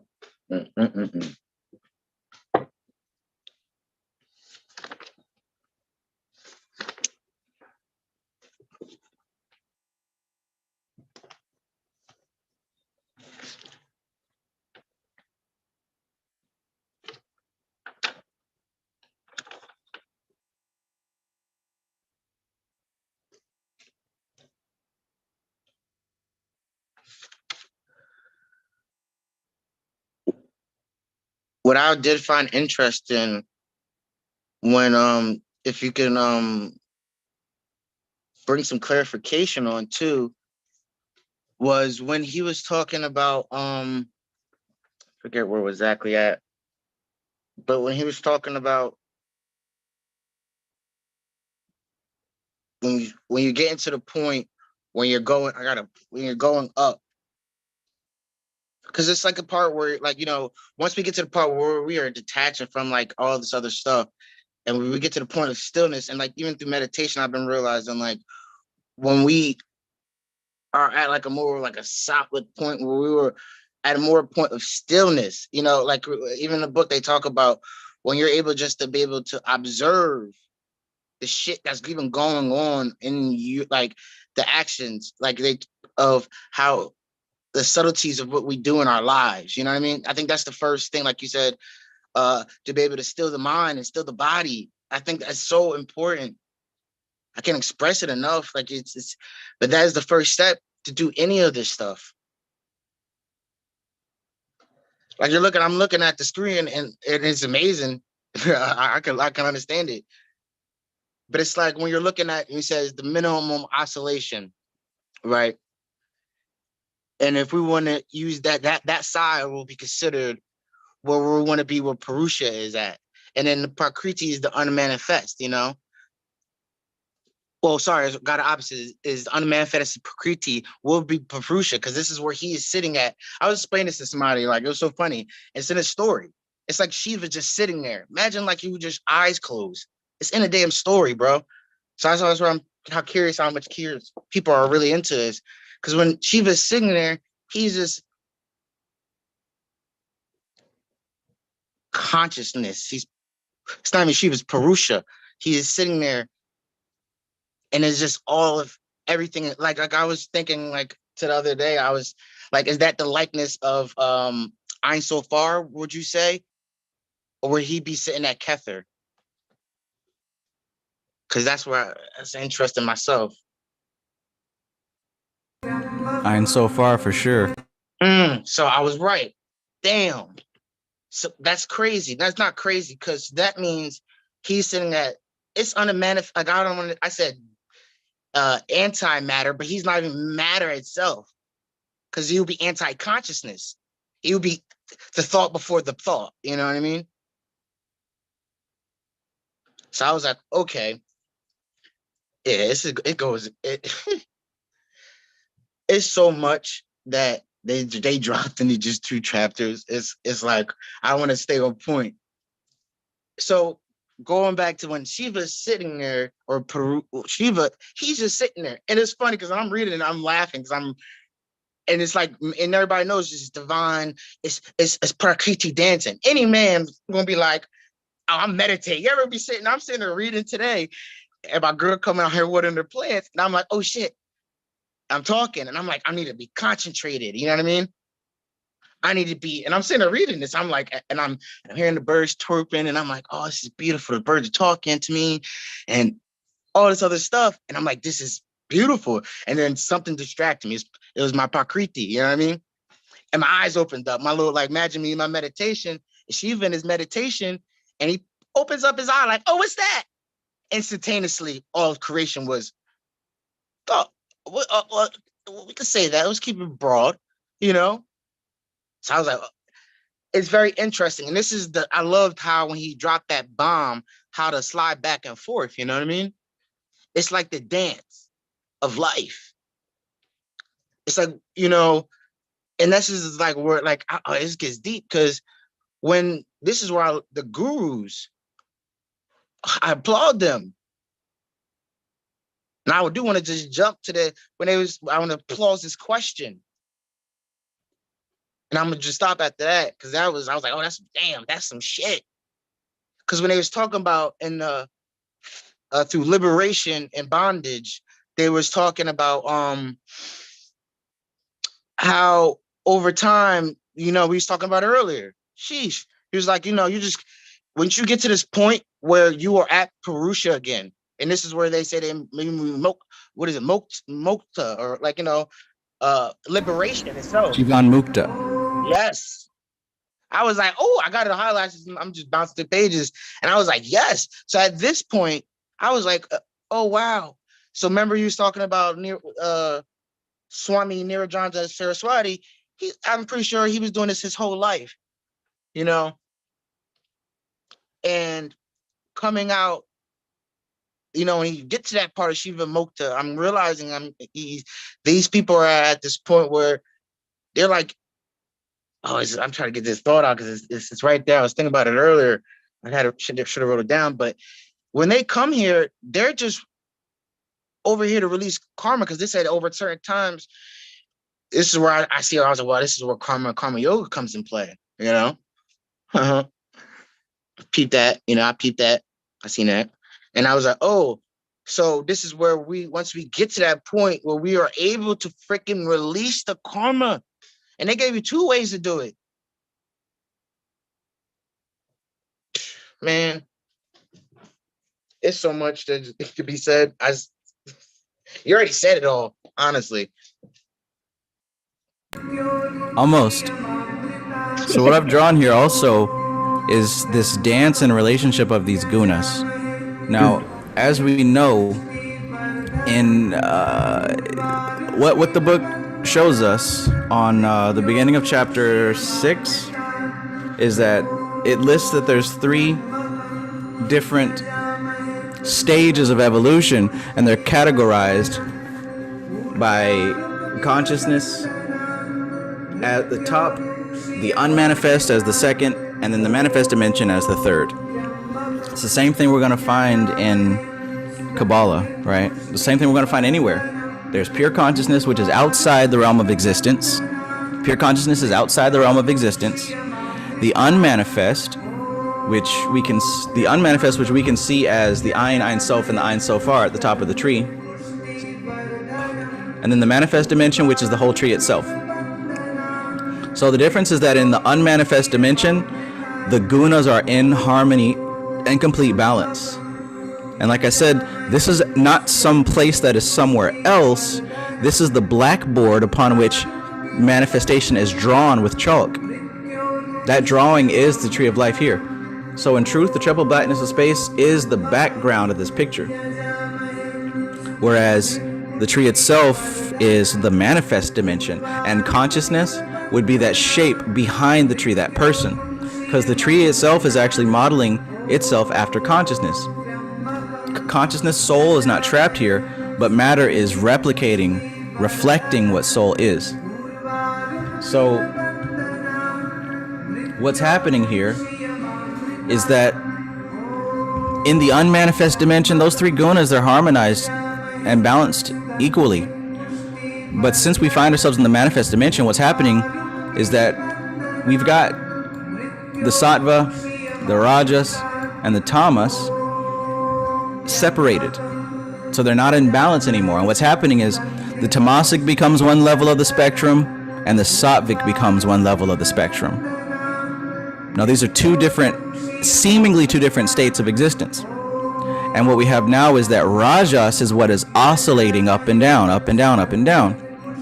So when we say that something is behaving tamasically, it's going downward more, right? If we say something is sattvic, it's heading upward more, so to speak. And when we say rajasic, we're talking about something that is oscillating both up and down. That's why rajas is symbolized as anxiety and not being centered and harmonized. It's just all over the place. Now the curious thing that we have to realize is that, like I said, the harmony of the unmanifest dimension, the prototype dimension, it is always present. We're not in a different place. This is the illusion, because this isn't actually happening. This up and down oscillation is not actually happening. What's actually happening is that the three gunas are in harmony. But just like what I showed up here in this chart, this downward part, matter, prakriti, this is when we experience with the five senses, right?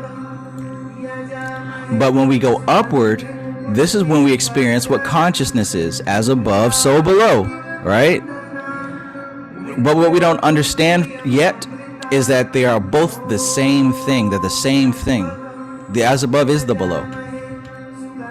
So, to say that the manifestation is the illusion and that the unmanifest is actually the backdrop on which the illusion presents itself, what I mean by that is this literally.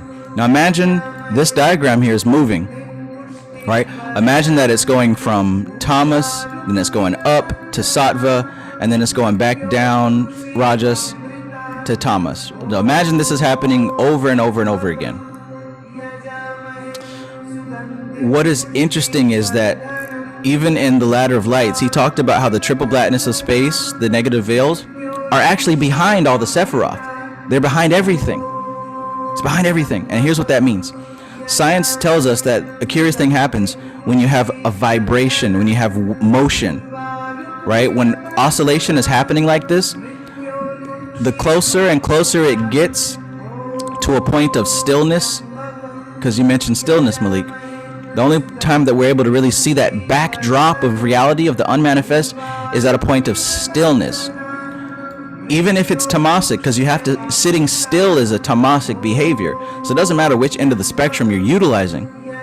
When you begin to approach stillness, what actually starts happening is that the motion, the length of the motion begins to decrease into what's known as the Planck distance. And it becomes shorter and shorter and smaller, that when these particles are observed under a microscope, or whatever the hell tool they use to analyze the motion of the smallest aspect of matter, I guess whatever they're doing at the CERN, Large Hadron Collider, what happens is when the motion reaches stillness, when the wave hits its climax, when it gets close to being still and then turning back around to go the next direction, what happens is that we find that it starts to blink out of existence. It begins to behave in strange ways. So for a split fraction of a moment, everything in manifest dimension is blinking in and out of existence, right? Quantum physics will tell you this. Everything in existence is blinking in and out, in and out, in and out. Going from sattvic to tamasic, in and out, in and out. The rajasic motion is the transfer in between. That's it being unsettled. It's going back and forth, back and forth. And that blinking out of existence, see, when it starts to get close to being still, just like a roller coaster reaches the top and it gets still for just a second and then it goes back down. And that moment of approaching stillness, it is literally blinking back into the unmanifest dimension and coming back with new information. That is the triple blackness of space. Those are the negative veils of those are the veils of negative light, explained in simple English terms. And that is the state that is always present. And that is the state that can only be accessed through being still, through meditation, and through practices like that that allow you to withdraw your consciousness from matter. So what I'm saying when I say withdrawing your consciousness from matter, what I mean is that you're withdrawing your attention and your attachment from the tamasic state and even from the sattvic state, because sattva is a guna and consciousness exists beyond the gunas, right? So when you're withdrawing the awareness from matter, you're withdrawing the consciousness from tamas, from the motion of rajas, and even from the sattvic state to seeing what's behind those gunas, which is the unmanifest dimension.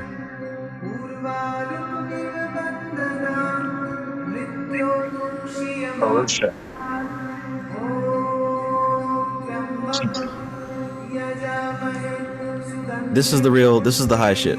Like, I don't know if there's anything that's more advanced than this. Now, of course, there are things that are more complex than this, but I say advanced because in its simplicity, it doesn't leave anything out.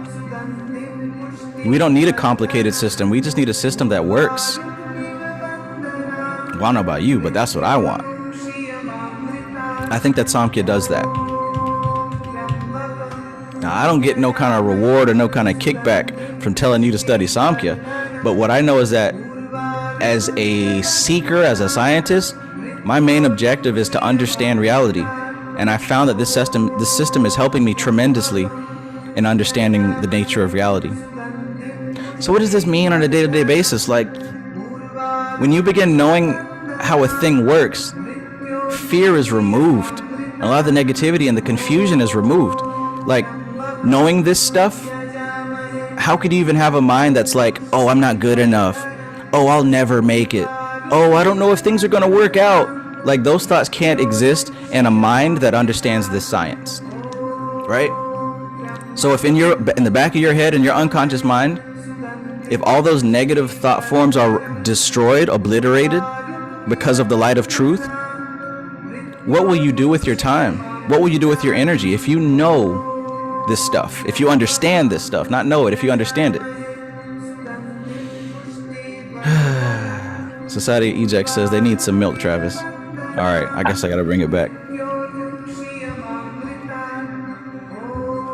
You know what I think was another way how Swami Nirajananda, he broke it really down really fucking well on page 56. Literally, like, he said everything within a paragraph, and I was like, oh, how do you, like, you know, that in itself is amazing. Said everything is what? On page 56, if you read Process of Recognition, he broke all that like the whole aspect of what you're trying to bring and say to the people is what's happening right there in that paragraph. Process of recognition. By coming together, Purusha and Prakriti give birth to Mahat, which is also known as buddhi. This is the cosmic buddhi that knows what is true and false, what is right and wrong. The cosmic buddhi differentiates between the eternity of Purusha and the impermanence of Prakriti. What is seen as manifestation is transitory and time-bound. In order to transcend Prakriti, identification with the eternal has to take place, and that happens through buddhi. Because without buddhi, you wouldn't know what eternal is past the transient, the temporary. He says from... Wouldn't that be Tippereth? Yes, yes. Haha, I'm getting it. I'm telling you, bro, I'm getting this shit. Yeah. From buddhi comes ahamkara, the sense of I-ness. And if you wanted to get jiggy with it, ahamkara would be represented by Hod and Netzach. Hod and Netzach together makes ahamkara.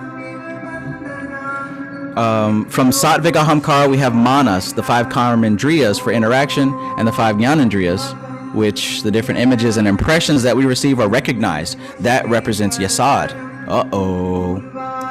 So yeah, buddhi is Tifereth, ahamkara is Hod and Netzach, and the 5 karmendriyas, the 5 jnanendriyas, and the 5 tanmatras, that's yasad, and then the 5 mahabhutas is malkuth.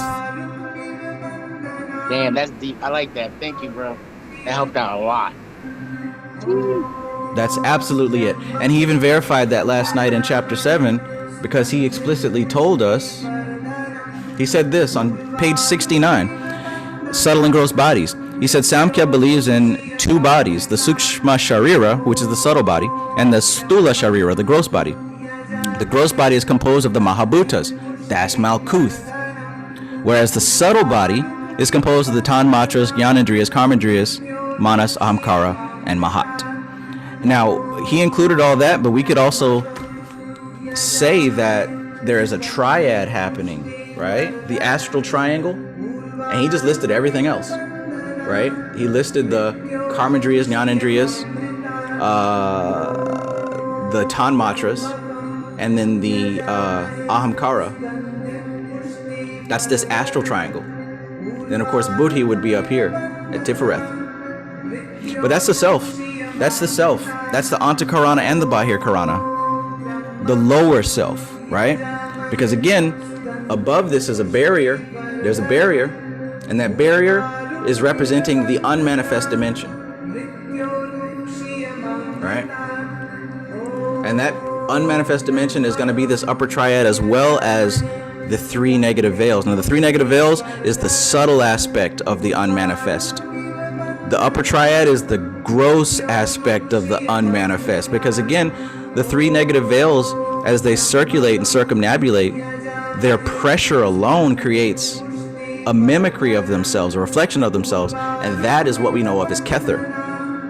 Since Kether is a mimicry and a reflection of the gunas, it has to replicate into 3s. So that's where we have these 3s.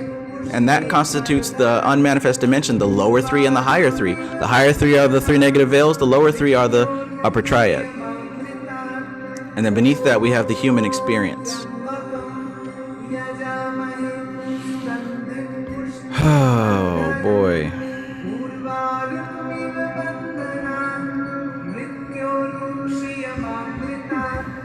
I suppose I'm just burning karma now also.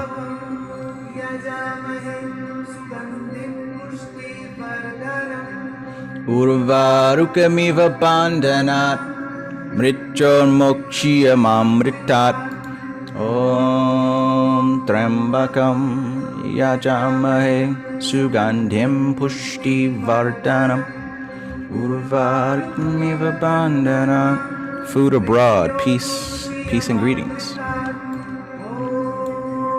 Triambakam yajamahe sugandhim pushti vardhanam. So I hope you guys enjoy that chart. It's a good chart. Yo, Trav. Okay, I found what I was trying to say earlier. Boom. So when they talk about releasing karmas, right? Mm-hmm. They're talking about Jada Barata, or whatever his name is, you know? And that's what I was trying to get out earlier. So now he was talking about how this, you know, where is it at? I had to reread it again to get it back in my head. Somebody came who attained sadhana, attained moksha, and after that, you know, he kept on coming here to burn off his karma. So now we have these different gurus now. What I'm realizing now, it's just a system, you know? It's a system to attain it's just enlightenment, you know? So now they have these gurus. You have all these swamis that we've talked about. And some of these guys have been going through birth. So now once we say we get back to the Purusha, the soul that never experienced this, and then they say you're just, look at what it says. I read it out right here. And it's actually coming from, I'm pretty sure it's coming from, I can't wait till we get to the back of this book and read all these what's it called, the verses itself, you know what I mean?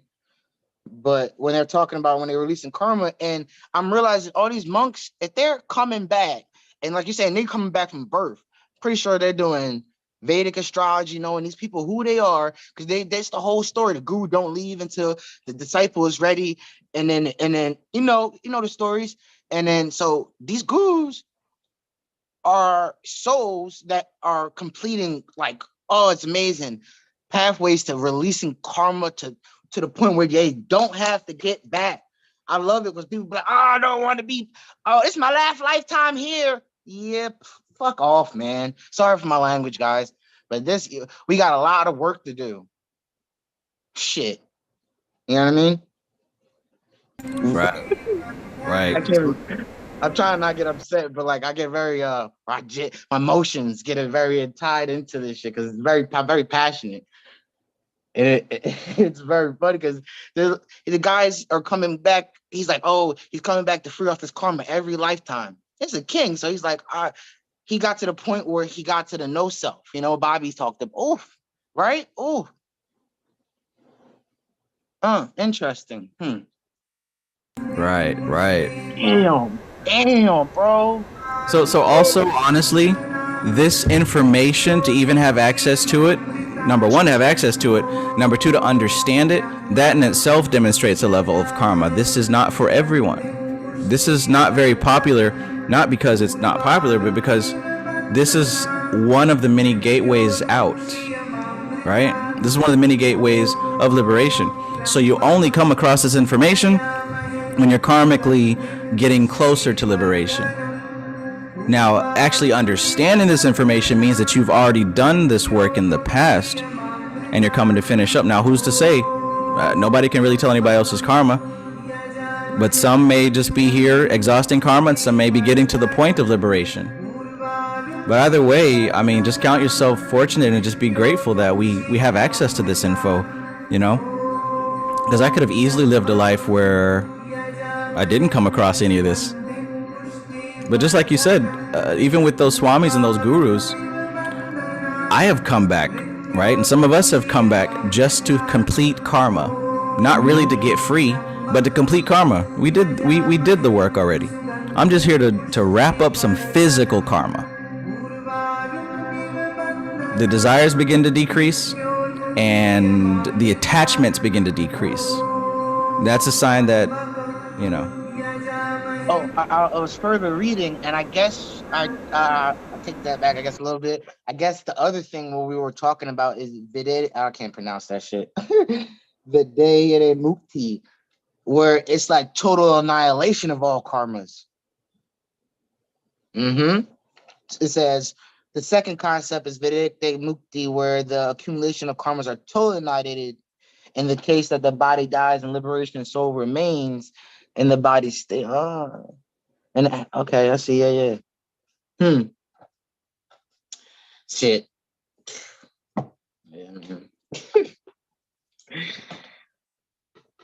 Straight fire though. So please understand what I was saying in the beginning also. A lot of this is about awareness of what the truth is. Somebody in the chat, Epic One asks, how are we exhausting karma? How are we exhausting karma by listening? Question mark. Well, you're not exhausting karma by being impatient, that's for sure. But mostly, what I said earlier was that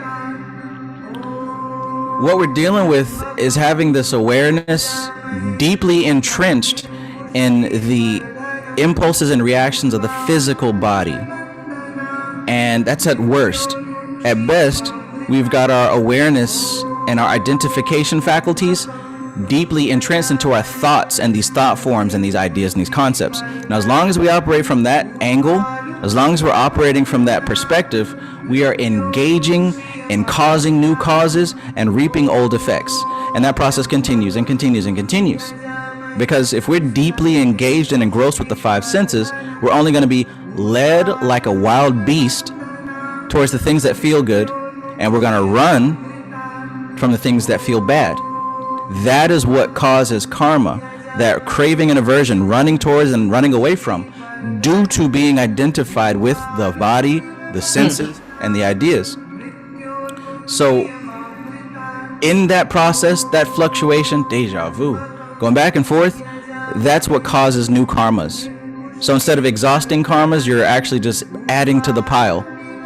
Now, here's the thing. People don't realize that karma is bound to matter. It's bound to the physical body. It's not, consciousness was never here. The soul was never here. The soul operates metaphysically, beyond the physical, beyond everything that can be conceived of. So the soul never incurs any karma whatsoever. But it's the fact that the awareness of the soul is attached to the body that we identify with the karma. The same way that we have kids, and whether our kids are suffering or our kids are having a celebration, we feel it too. If our kids get sick and they're hurting, we feel hurt too, right? I'm not actually hurt, but if my child is hurt, I feel a level of pain, right? From sympathetic association. Likewise, the soul isn't suffering. The soul doesn't have karma, but because we are so attached to the five senses and this idea of what we are, right? These memories, because we become so attached to those things, we suffer with them. We experience karma with them.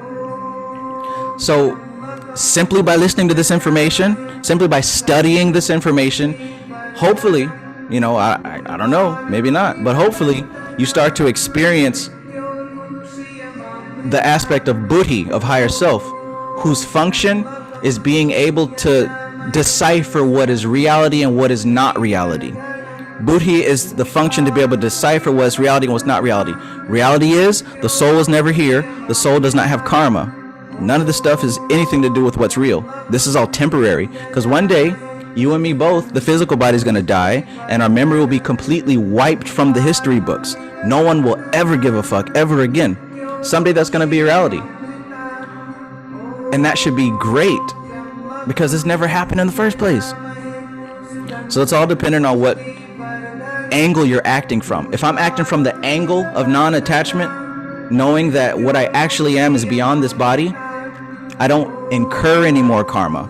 But if I'm operating and acting and making decisions from the perspective of, I am this body, I think that I'm these thoughts and these concepts, oh, I'm black and I'm proud, I'm an American, all these concepts and ideas, if I'm acting and behaving from that perspective, every single thing I do plants another seed of karma, right? Because when I act from that angle, I'm planting a seed of that same thing, and it's going to bear fruit endlessly. So if I'm acting if at the center of my thoughts is, I'm a black and I'm a proud American, everything I do is going to be reflective of a black and proud American. So I'm literally planting a garden full of black and proud American. Ego attachment, spreading it, everything that I do. But when you operate from that other angle of, look, I'm not even this. None of this matters. Not from a depressed, none of it matters, oh, I should just give up. No. From understanding that this body has a role to play in nature. Let it do its thing. It's got nothing to do with me. Whether I have a great time or an awful time has nothing to do with me. The same thing with the rest of this world. The more that you really start to understand that, you begin to stop incurring karma, because you're working from a different angle, a different perspective. Yo, Trav, wouldn't it be representative as I'm gonna use a diagram, because your diagram is fucking banging. So every time you see where you see Thomas at, it's like when you get down, and you can correct me anytime, please, but I'm pretty sure I'm on it. Every time you get down to Thomas, necessarily, almost, you're creating new seeds of karma, right? So at this point, we want to get to the point where we get to the top of the scale of the vibration. We are almost meaning a straight line of vibration of energy of sattva continuously, which is hard as fuck sometimes. through the five senses, but he gives you the breakdown of the John injuries and the calm injuries. How if we can get control of through meditation, by stilling the mind and the body senses, which helps you to do it in awakened consciousness, allows you to have a more steady state of sattvic, which allows you to feed back more information through buddhi to purusha to allow you to assist. You feel me? I don't know if people that want to, but it's like I have to break that down better. But in my mind, I can look at your chart, and if you just change them sideways up, where if once we stop planting these seeds through disattachment and non-attachment and having a higher state of awareness and energy to how we perceive things, we are constantly living in a more sattvic state, which allows us to be able to go, okay, I know the cause and effect of prakriti because I am the observer, because my body's in a still state, because you're not all bouncing up and you're down, because that's what Raja is, you know? Once you can contain Raja, which is the active state of the body, I'm done. This is fire, bro. Choo.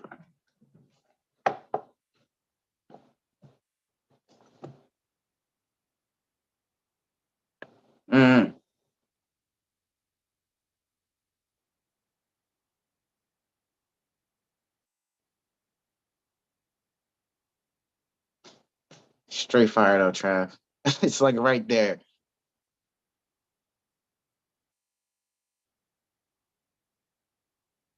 And that's that. That is that. When we behave from the perspective of matter, we continue to cause matter to reverberate. Because here's the other thing. The unmanifest prakriti is in harmony, is in a state of perfect balance. There's no movement, there's no change. Because it's reflecting soul. Within soul, there's no movement and no change. Now, you have consciousness, you have matter, and you have energy. Again, the three gunas. Consciousness would be sattva, matter would be tamas, energy would be rajas. So when there's energy, see, when prakriti, the unmanifest prakriti, comes into the proximity of soul, of purusha, vibration happens. They call that spandan, of a cosmic vibration happens. And that's what you're looking at on this screen right here. When they come together, a vibration, an oscillation, a wave happens. And this is what manifest prakriti is. Simply by the unmanifest coming into contact with the soul, now nature begins to move and percolate, circulate, and gyrate. That's what causes the physical dimension of waves, of vibration. That's where this Om aspect is, right? That's where the Om aspect is. As soon as consciousness comes into contact with prakriti, it creates buddhi. Buddhi is knowing what is reality and what is not reality. And in that knowing, the vibration gets even more intense. And that's what's demonstrated on the chart here. The vibration gets even more intense until it becomes super intense. And this is the manifest dimension. And now we're seeing the world as a duality. We're seeing the world as a duality between consciousness and matter. We see them as separate, not realizing that they've always been the same. They've always been in a state of unity. So what we're doing is we're trying to move back to liberation, to this state where the consciousness and the matter are vibrating so fast that they're not moving at all. Why? Because in between these points of rest, existence fades back into non-existence. For a brief, eternal moment, it fades back into non-existence. And this is where soul is. Hidden from our sight. Always here. Always here. But because we're so attached to the tamasic aspect of reality, we fail to see it. But rest assured, behind every thing and every no thing is the soul, which we see its reflection in the triple blackness of space and the negative veils of existence. At the end of the day, this information is only for those who are ready for it. Hopefully that's all of you guys in this chat. By the way, hit the like button if you're one of those people who this information is for.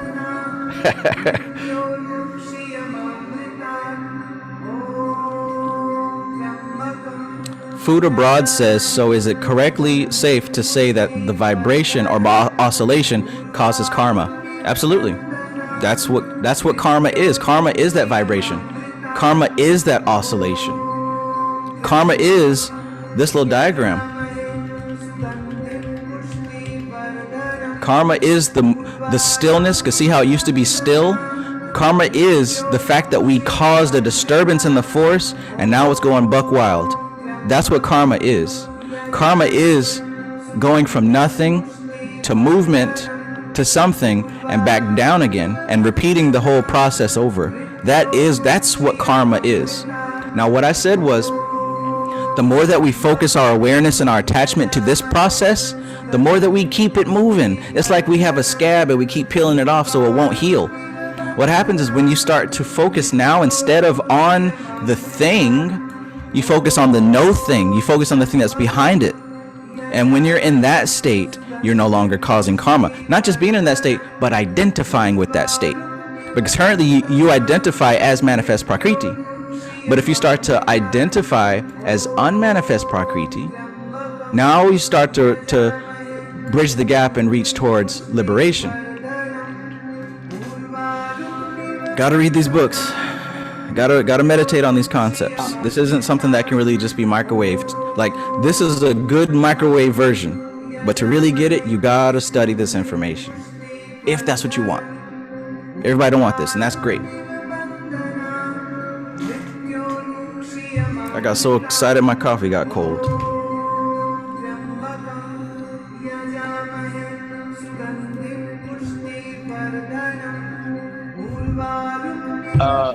I found it very interesting too. This is kind of a little segue to something. Now, as that we all consider ourselves alchemists, practicing magicians, whatever you want to name yourself, and this is kind of because it gets deep. Because now we're stepping into the realm of prakriti. That's all Purusha we was talking about. You know what I mean? Now we're talking about prakriti. Because I pondered this thought too now. Now we all consider ourselves alchemist, magician, whatever you want to call yourself. Being in the state of understanding Purusha is where the magician stands at. Because this is now I'm realizing where we are doing our magic. At least a bit, once you get a stronger type of magic, you're able to understand that once we're in the realm of prakriti, we were able to, once we have the understanding of the stillness, you know what I mean? This is where we are be able to do our magic, you know what I mean? It's because when we are still, when we are sattvic, whatever, you know, sattvic is the aspect of a physical, when we are, because that's in the physical realm, you know what I mean? Purusha is unphysical, so we can't consider that right now. But in the realm of prakriti, we are sitting here now, and when we were being active magicians in our life, we were able to manipulate these things. And this is what I was saying. This is where we get our Aleister Crowley, because some of these people study this shit too. We gotta go back. Remember, these people were also studying this. So I was like, oh shit. So they were okay. So they understood all this already. So now, and that's what I was wondering. This is what gets real interesting now. I'm asking to pose a real question that you've been posing kind of already. I don't want to say that because I'm not sure. I don't know your thoughts really, but because it's beautiful. Oh shit, yeah, because we do it naturally. But once we're getting in the realm of prakriti, it's like when we're doing our natural states of living life and all this other things. It is what the magic is. Once we know, you know what I mean. Once if I would say the people who wrote all these occult books, the McGregor Granners, all these people from the Theosophical Society, they understand this information more. I'm not saying all of them are practicing it and doing it, understand all of this. They wrote books for shit. They might understand a certain part of it. You know what I mean? Where they're able to start, because then they could be able to manipulate, like this the cause and effect plane right now. We're talking about prakriti, that's magic. They're able to they'll be able to manipulate your things around you, your world around you, to do things that you want. Not, and that's very petty word of using magic, but so for the sake of me getting it out, it is how we change our vibrations to line up with the things that we're doing around us, right? The data. That's the whole other conversation we've been having and all the past stuff. It's me. I'm still fleshing that thought out, but I'm like, damn, is the waking life of a magician living in Prakriti? So all of life is magic. You know, the fact that I'm able to pick up my phone, see something I like, tap a button, and it's at my house in 2 or 3 days, that's magic. Magic is just the process of life. It's just another word. Now, that process can be more efficient when it is done from the perspective of pure consciousness, when it's done from the perspective of higher self, when it's done from the perspective of existence beyond the five senses. Why? Because within the perspective of a physical material body, ego, memories, attachments, the decision-making process and the behaviors are extremely conditioned. Everything you do is based on karma. In that state, the only reason I pick up my phone and order anything is because I look at it and I like it. It has triggered memories. So I'm creating karma by buying stuff on Amazon that I like, with the simple intent of it to make me feel good, right? So if I buy another unicorn stuffed animal just because I looked at it and it felt good, that's the result of karma, and it will cause karma. Now the difference is if I'm able to operate from a meta perspective, right? From a perspective where I realize that I'm not in love with unicorns. I'm not in love with the color black as far as my clothes. This is just an expression of the body's karma. This is not what I am. This is just what the body does, right? The same way you look at the child who's suffering, yeah, you'll feel bad, but you're not suffering. The child is.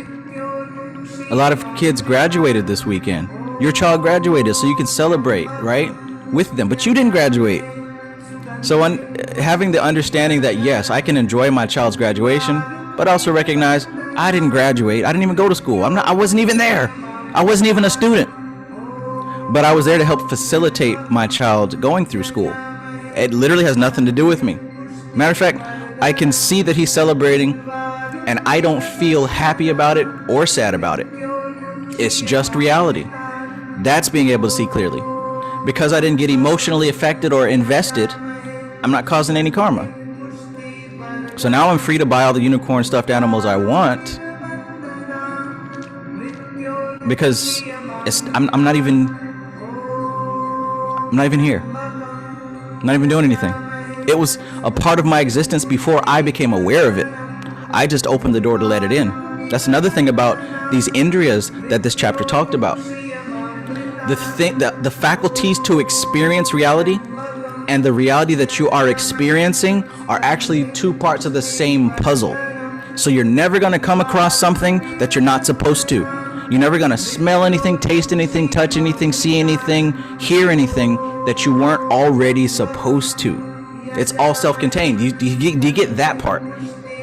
The fact that there is nothing in your experience that you weren't already destined to experience.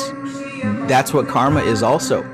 And being able to understand that and operate beyond that. To be able to operate beyond that. Because you can't operate beyond it if you're within it. Oh, I'm looking for something. I gotta have this, and my desire is leading me. My pain is making me turn and run away. No, you're still caught up in nature. But when you understand that literally everything happens for a reason, not just wishful thinking, but understand that everything happens for a reason. It's no coincidence that I look up at the clock and it's 555, 1111, 333. Yesterday, every single time I looked at the clock, it was a repeating number. Every single time. And I'm literally like, you can't make this shit up. I fell asleep in this chair. Woke up, looked at the microwave as I was passing, and it said 555. What are the chances? I didn't wake up on purpose at 555. Like, everything happens just the way it's supposed to. It doesn't mean that there's angels watching over me. No, it's just another reflective sign that I'm in the center of my reality and not on the periphery.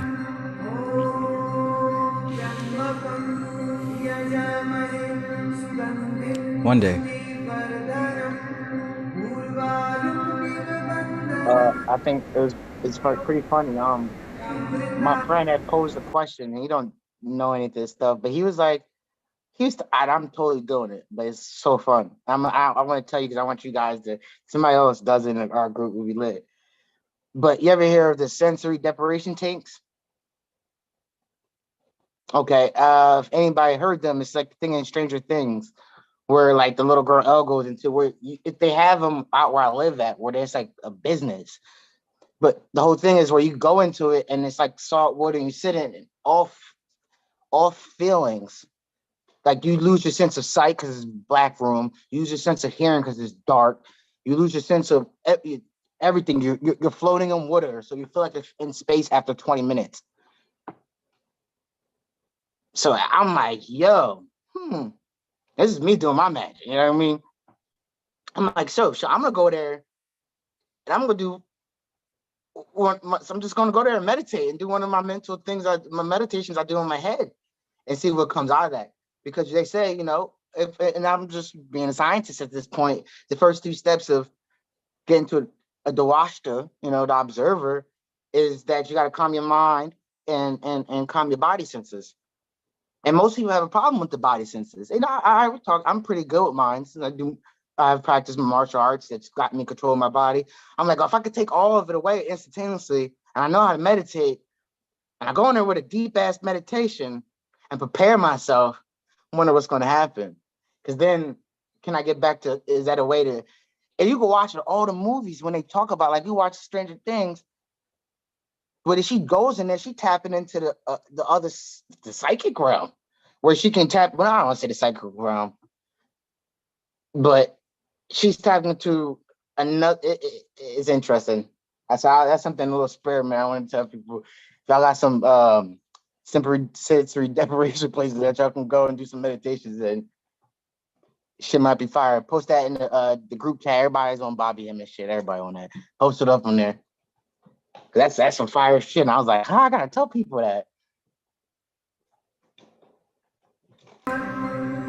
Sounds like the concept of dhyana, withdrawing from the senses. Yeah. You gave me the clue then.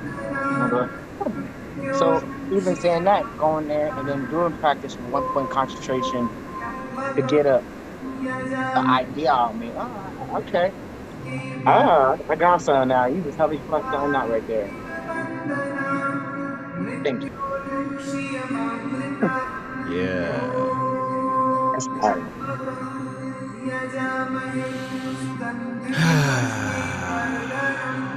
Oh, society ego face. You're going into your side. Perfect. Okay. Okay. That's interesting, bro.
I'm looking at Food Bark's comment. He says, how I've been working not to act from desire, I can only talk from my own personal experience, is really just being the concept of just being more aware of how my emotions and where they're coming from, I think that's like the first step, kind of. And like, that's where the whole shadow work aspect is. Because once you know where your desires are coming from, like why I want the things I want, then you go, is it really a self-necessary thing to want? Like, do I really need this? Or do I want it because I want it? And then is that even true to what myself really wants? I desire a lot of shit, but do I really need it? And that's the whole, that whole idea just gave me a ski. Because I was like, did I just create something in whole thought? I don't need anything. Like, technically, as humans, we just need food, clothes, and water. Nowadays, I feel like we are all caught up into the Western, we fuck it, dude. I'm keeping a beam right now. We are all caught up into life. And we got to disassociate. We want to say we're spiritual, but what is life without a spirit? What aren't we are just here, bro. Don't we always say we're just here living a human experience? That should actually have some fucking body behind it. If you understood it, am I? Just the desire is to want. Why do we want things? That's the whole I just said. Why do I even want the things do I want? I try not to want anything. I try to be grateful for the things I have. And to sit there and go, we should try not to, especially if you want, when you don't want anything, things come to you. Because the desire is always going to be there because we live in a physical realm. As long as you don't, I don't know. It's definitely awareness of self and just sitting there and saying, it's very easy. We are here. Everything going to be good. And if not, you're not going to be here. That's just how I look at it. It's a harsh reality of life. You know what I mean? But we are all just energy at the end of the day. You know what I mean? How do I get rid of my desires? To sit there and be aware. And we talked about learning about your what was the word? I can't think of it. It was in your vrittis, learning about your vrittis. You know what I mean? Had to go look at the book.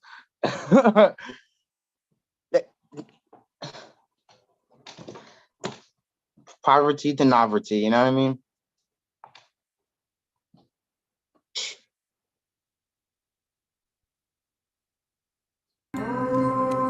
So this is what it is. I'm kind of excited just to see how this continues to develop. Possibilities are endless. And yeah, where are we going?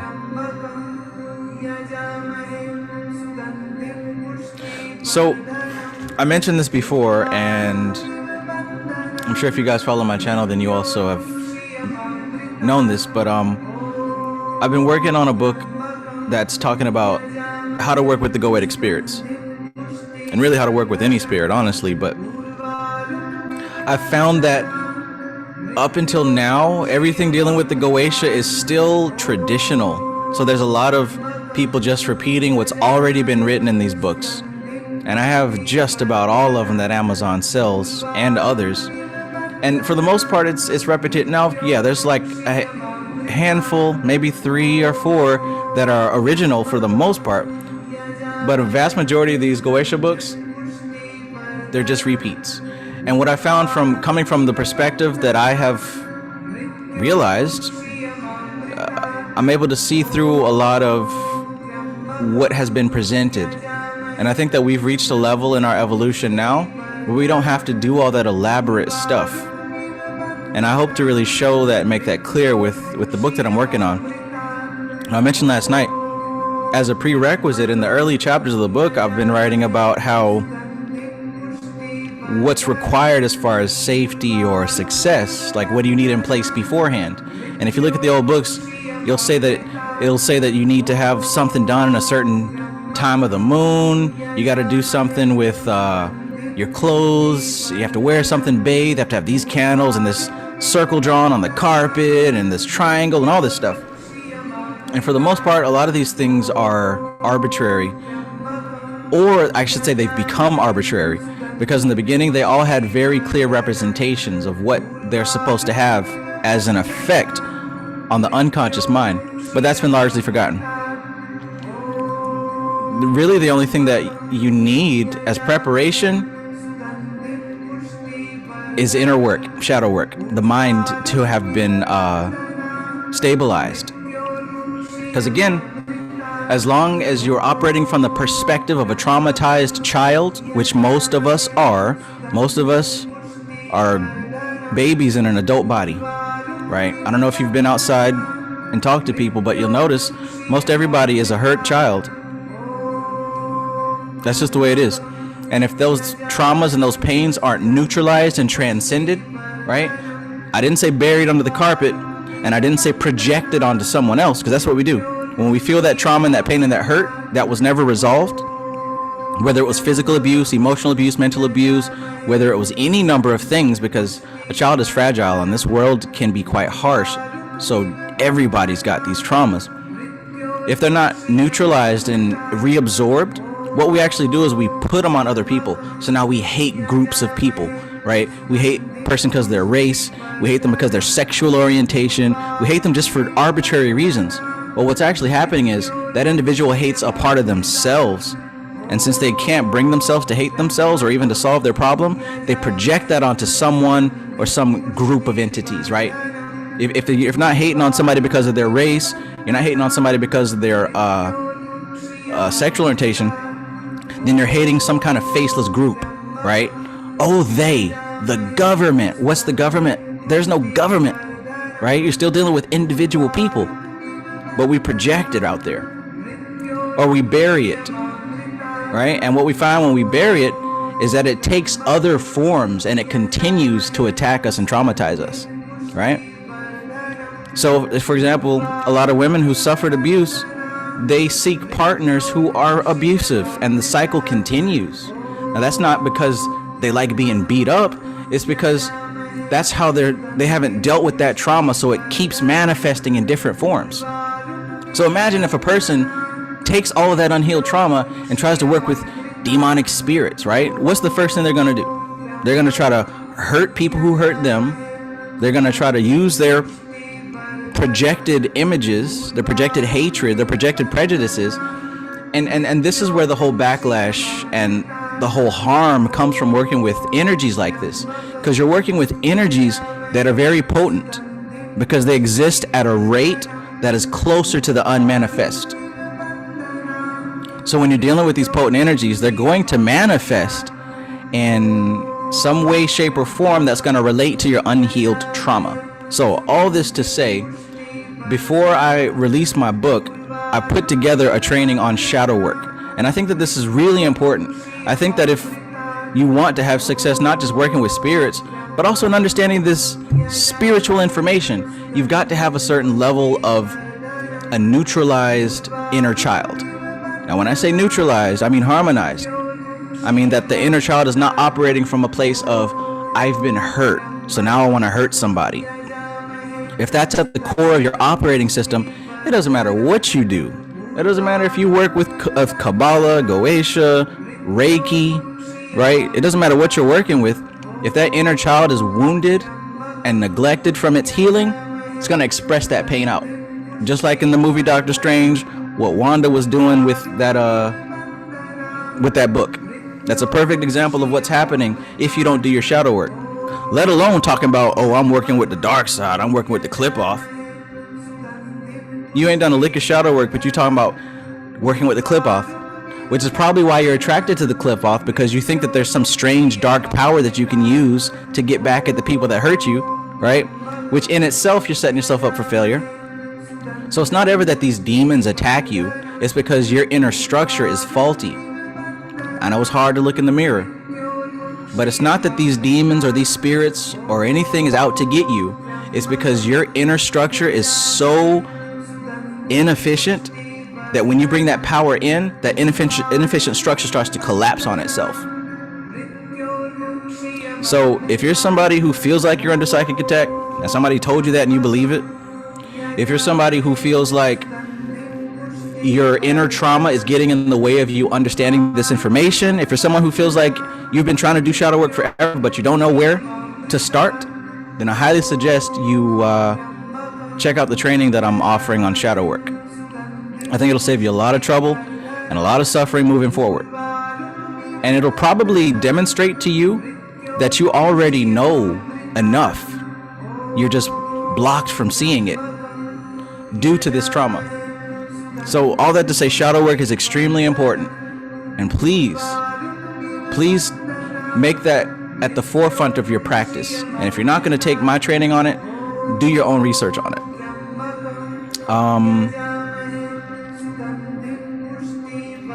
A good book that I have on the subject.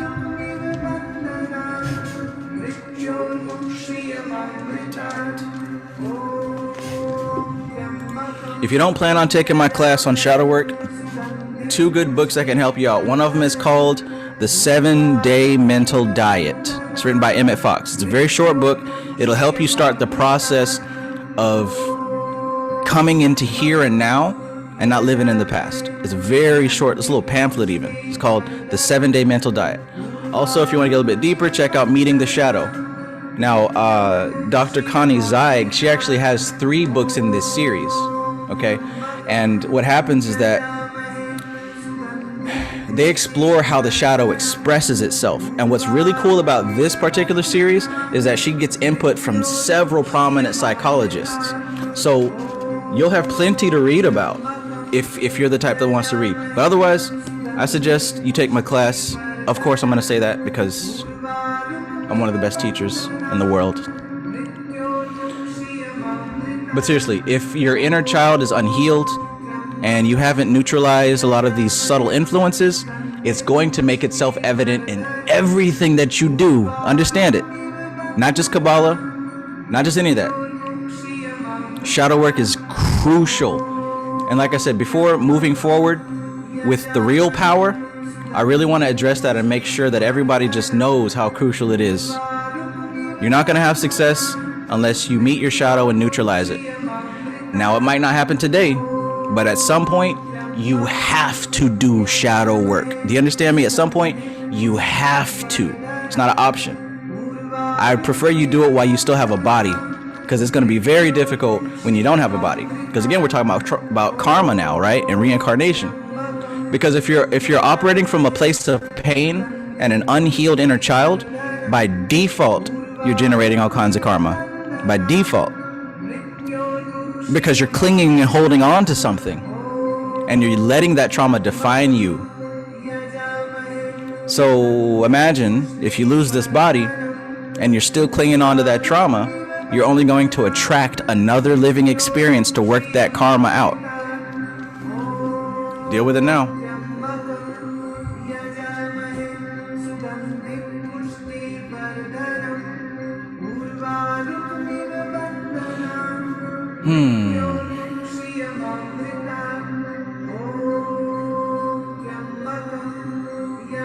What's up, Alora? How are you? Yo, I'm good, man. I just got out of giving her a massage, and I'm really glad I jumped in at the moment where you're talking about shadow work. Because in my head, once I started doing shadow work, that became like pretty much all that I do. Like all that I do. Because, in Samkhya, people were reading the cause of manifestation, right? There's that reflection theory where you're using your discernment and your higher intelligence to understand what perspective it is that you have, and everything reflects back to you. So if you're not clear on what the reflection is, how are you going to know what's happening to you, why it's happening to you, and where you're going to be going? Like that's like shadow work becomes everything that you start to do, because it's literally breaking down your own perspective of yourself. And most of us live looking for the appraisal of others as a constant, right? So it's like, okay, what part of my identity have I allowed to be an attachment that is starting to hinder me or is no longer working for me? What is that really my belief system, or is this something that I picked up from another archetype that I kind of want to play? The hair on my camera. But yeah, like it's I don't know, I'm just reading through, I'm reading through the reflection theory and like just kind of like relating to everything that you're saying on a basic psychology level. It's like you have to do the shadow work, waking and in your unconscious. In your unconscious mind, when you're dreaming, it's already coming up automatically. Like, I had a dream last night where it was coming up automatically. I've been manifest a relationship, and I'll give this for an example of how it manifests in my mind. So I had a dream last night, part of a dream last night, where I was like in his library, and there was this guy there, and he was like, I'm going to give you, we're going to move abroad, and I'm going to help you like do this, da, da, da, da. And I was like, cool. And all I had to do was stay in this section of the library to search for a book. But I got distracted and I went into a desirous section, and I stayed there for the rest of the dream. And all these things were happening to me, and I was trying to escape and do these desirous acts in a van that we were driving in, that I was like driving away from, running away, and like the van would stop and get pulled over, and I had to hide, and all these kinds of hindrances came up. And when I woke up, I realized that was my viewpoint of like my partnerships, of my own focus, of my goal setting, of all that kind of stuff. I'll know the steps I need to take, but I oftentimes choose a desirous distraction, which then takes me on a completely different road than just staying in that section of the library or experiencing those steps that I need to take. Like there's an evasion strategy there. So that's how our unconscious mind, I think, can help us in becoming aware of the shadow work. But in your conscious reality, that's also extremely important to take hold of your shadow work, because otherwise it's just going to keep coming up in your subconscious, and you're not going to know how to make it into an action. You're not going to be able to act out that change, and therefore that shadow is always going to continue manifesting in the material realm.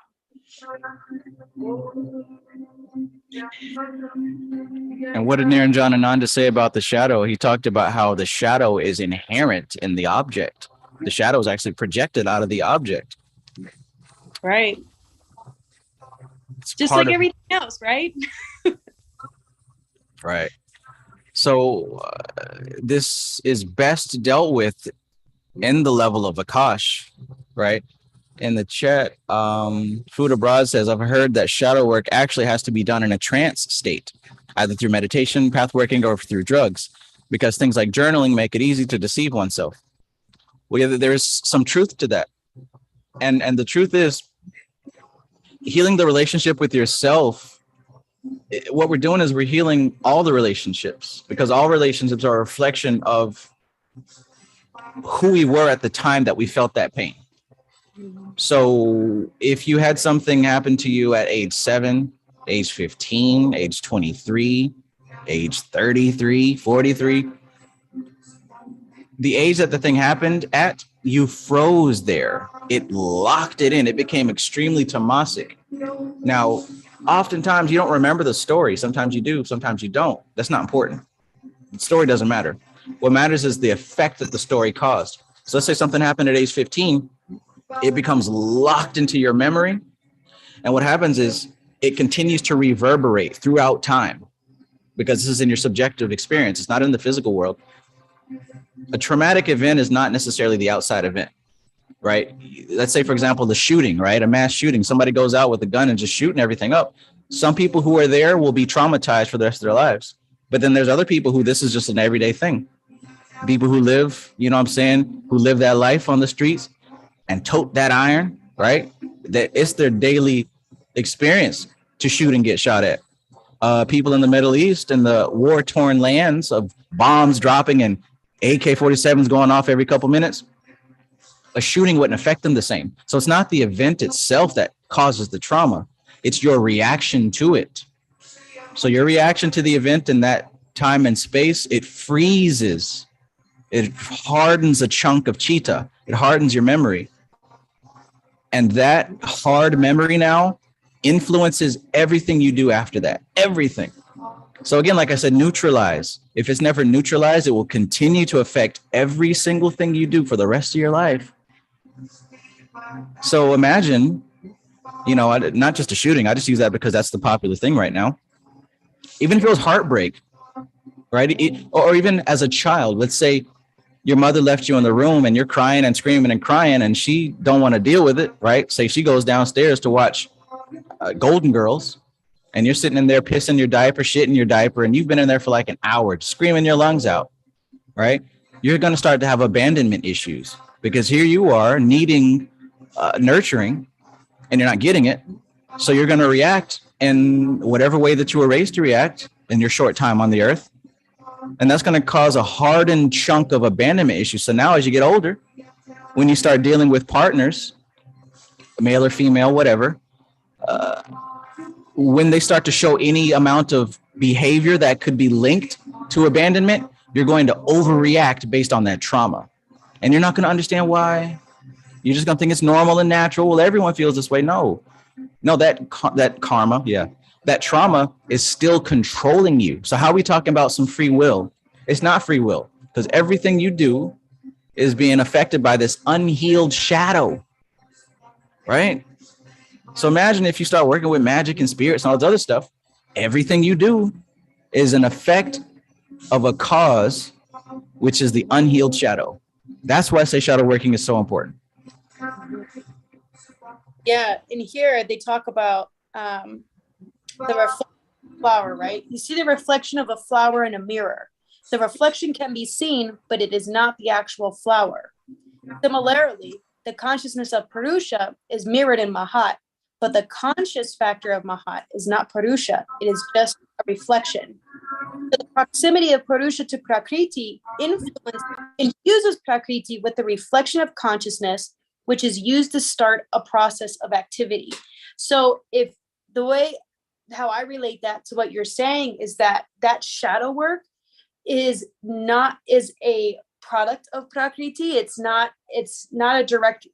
a direct reflection of an impression that you got from something that's no longer existing. It doesn't have a foundation anymore. And so you're trying to create an entire life off of something that literally doesn't exist anymore. It is a reflection of a reflection. It's not actually what it is. And so the closer you get to what actually things are, the more you're going to be able to push into a direction of action. But that is determined also by your perception. If you keep perceiving this thing that holds no weight as having weight, then every action that you're going to have is going to be inspired off of that. You're going to be thinking that is what is knowledge. And therefore, action is going to spring from that because there are really no limitations, right? The only limitations is what we perceive.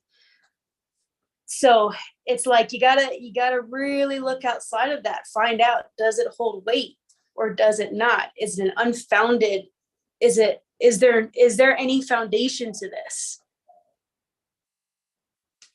Am I looking at something and thinking that this reflection is actually what it is?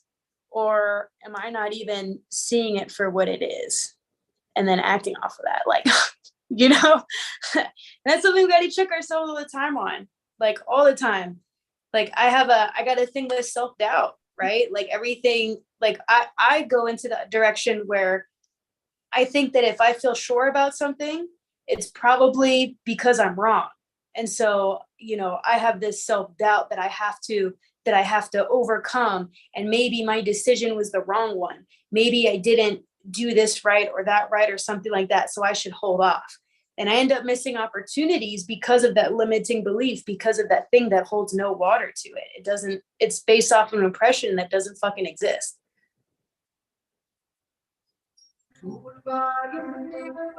Look at that. That is the effect of attachment. Yeah. See, reality, when it is seen clearly, you live moment to moment.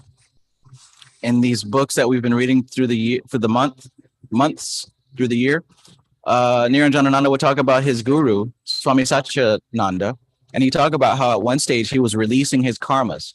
And he mentioned something to the effect of, if I say something to you, you better remember it because I'm not going to remember it.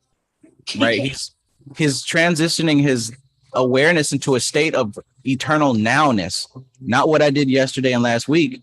He's arranging his whole being into right now. Most people aren't like that. Most of us live in the past and in the future. We're spread and scattered. We don't even live right now, right? A lot of us are living in our memory. How many people still identify themselves as something that they did in the past, right? I've even heard people live and identify themselves as something that they could have been. Yeah, I almost made it to the nationals, man. I was almost an Olympic. I was almost. This person is stuck there. There was a trauma because they almost made it and didn't make it. That's traumatizing. So, like you said, imagine having this deep influence in your subtle body that isn't founded upon any real thing. It's an illusion. We choose to hold on to our karmas. We choose to hold on to our traumas. Let it go so that you can move forward. Yeah. Like Mahat, right? That's influenced by the gunas, right? And this is why, too, we always have to keep an eye out on what our environment is and how we're reacting to it and what environment we're creating for ourselves. Because the gunas, right? Sattva, Rajas, and Tamas are like they make up nature, and they're within absolutely everything. And if we're use our discernment and we're really trying to apply knowledge to our actions and to our lives to change them for the better, we have to look at where we're getting that knowledge from. What guna is dominating my system right now? Because Mahat occurs when those three gunas are activated. But one, because we're in the material realm, one is always going to be dominating more than the others. They're always going to be out of balance. That you gotta work on balancing. If all the gunas are balanced, then it's neutrality. Then there is nothing that is created. They are neutral. So as long as you're existing, you're in the process of balancing all of these gunas. And if you're in a tamastic state, that causes ignorance, vice, imperfection, attachment, and impotence. So how many of us if you have an attachment to something that is taking form within, that makes you feel any of these things, right? Then that automatically that's going to be tamasic. That's a form that has cemented into your mind that you have to know if you're going to be moving more into a state of contentedness, into a state of knowledge, which is sattvic dominant. So, like you were saying, like when Swami was cleansing his karmas, he literally wouldn't remember what he was saying anymore, because attachment and form is tamas. It's tamas, and the place sattvic, and pure knowledge. It's neutral, right? Because he was still existing in his thought, in his perception of life. Yes. Jivan Mukti. Yeah. Food Abroad. Thank you for the donation. Food Abroad says, wow, wow, wow. Your comment about memory is hitting the nail on the head. When we live moment to moment, we don't bother remembering petty things. Right. Because we truly begin to live in a state of non-attachment. Non-attachment goes deep. Like what you just said, Alora, non-attachment even goes into the right now, not being attached to the words or the forms or the shapes. So, someone might ask, well, how can you live like that? Well, of course, it would seem difficult if you're used to living in the past, if you're used to living by identifying yourself as your environment, right? But what I found is that what I used to do in the past is kind of embarrassing. When I was younger, I didn't want to sound boring. So I used to try to plan out conversations before they happened. I would write down topics to talk about. And then when I get amongst people, I try to bring them up. And what I found was that wasn't really helpful. It was sometimes, but where it fell short was when the conversation was organic and the subject started to change. And I'm trying to force it back onto the little list of things that I know about. And that didn't work. So what I found as I got much older, somewhat recently, actually, a couple of years ago, is that it's easier to just flow from the right now. If you truly know what you know and trust what you know, you don't need a script. Just flow. You trust that the right things will come up when they come up. So imagine not just conversating like that, but living like that, right? Mm-hmm. We're so used to planning everything out and it's got to be so perfect. But what if you trusted yourself to live right now? That's something I've been working on for a couple months. It's not as easy as you might think, because there's every opportunity to worry and stress out and struggle, right? Especially like say, oh no, the money's not here and I got to pay the bills and I got to do this, It's easy to sit there and stress out about that. But I learned that even in moments like that, I still have a trust and an awareness in myself and in my higher self, not just because, oh, Jesus will do it, but because I know that everything to be experienced and my faculty of experiencing them comes together. Mm-hmm. My worst days are gone. I'm not here to suffer any more pain. I'm not here to suffer any more trauma. I'm here to experience a better life, better and better and better every second. Like, that's what I believe at the core of my heart. So since I believe that, I behave like that. I don't care what it looks like. It is not the grounds to suffer.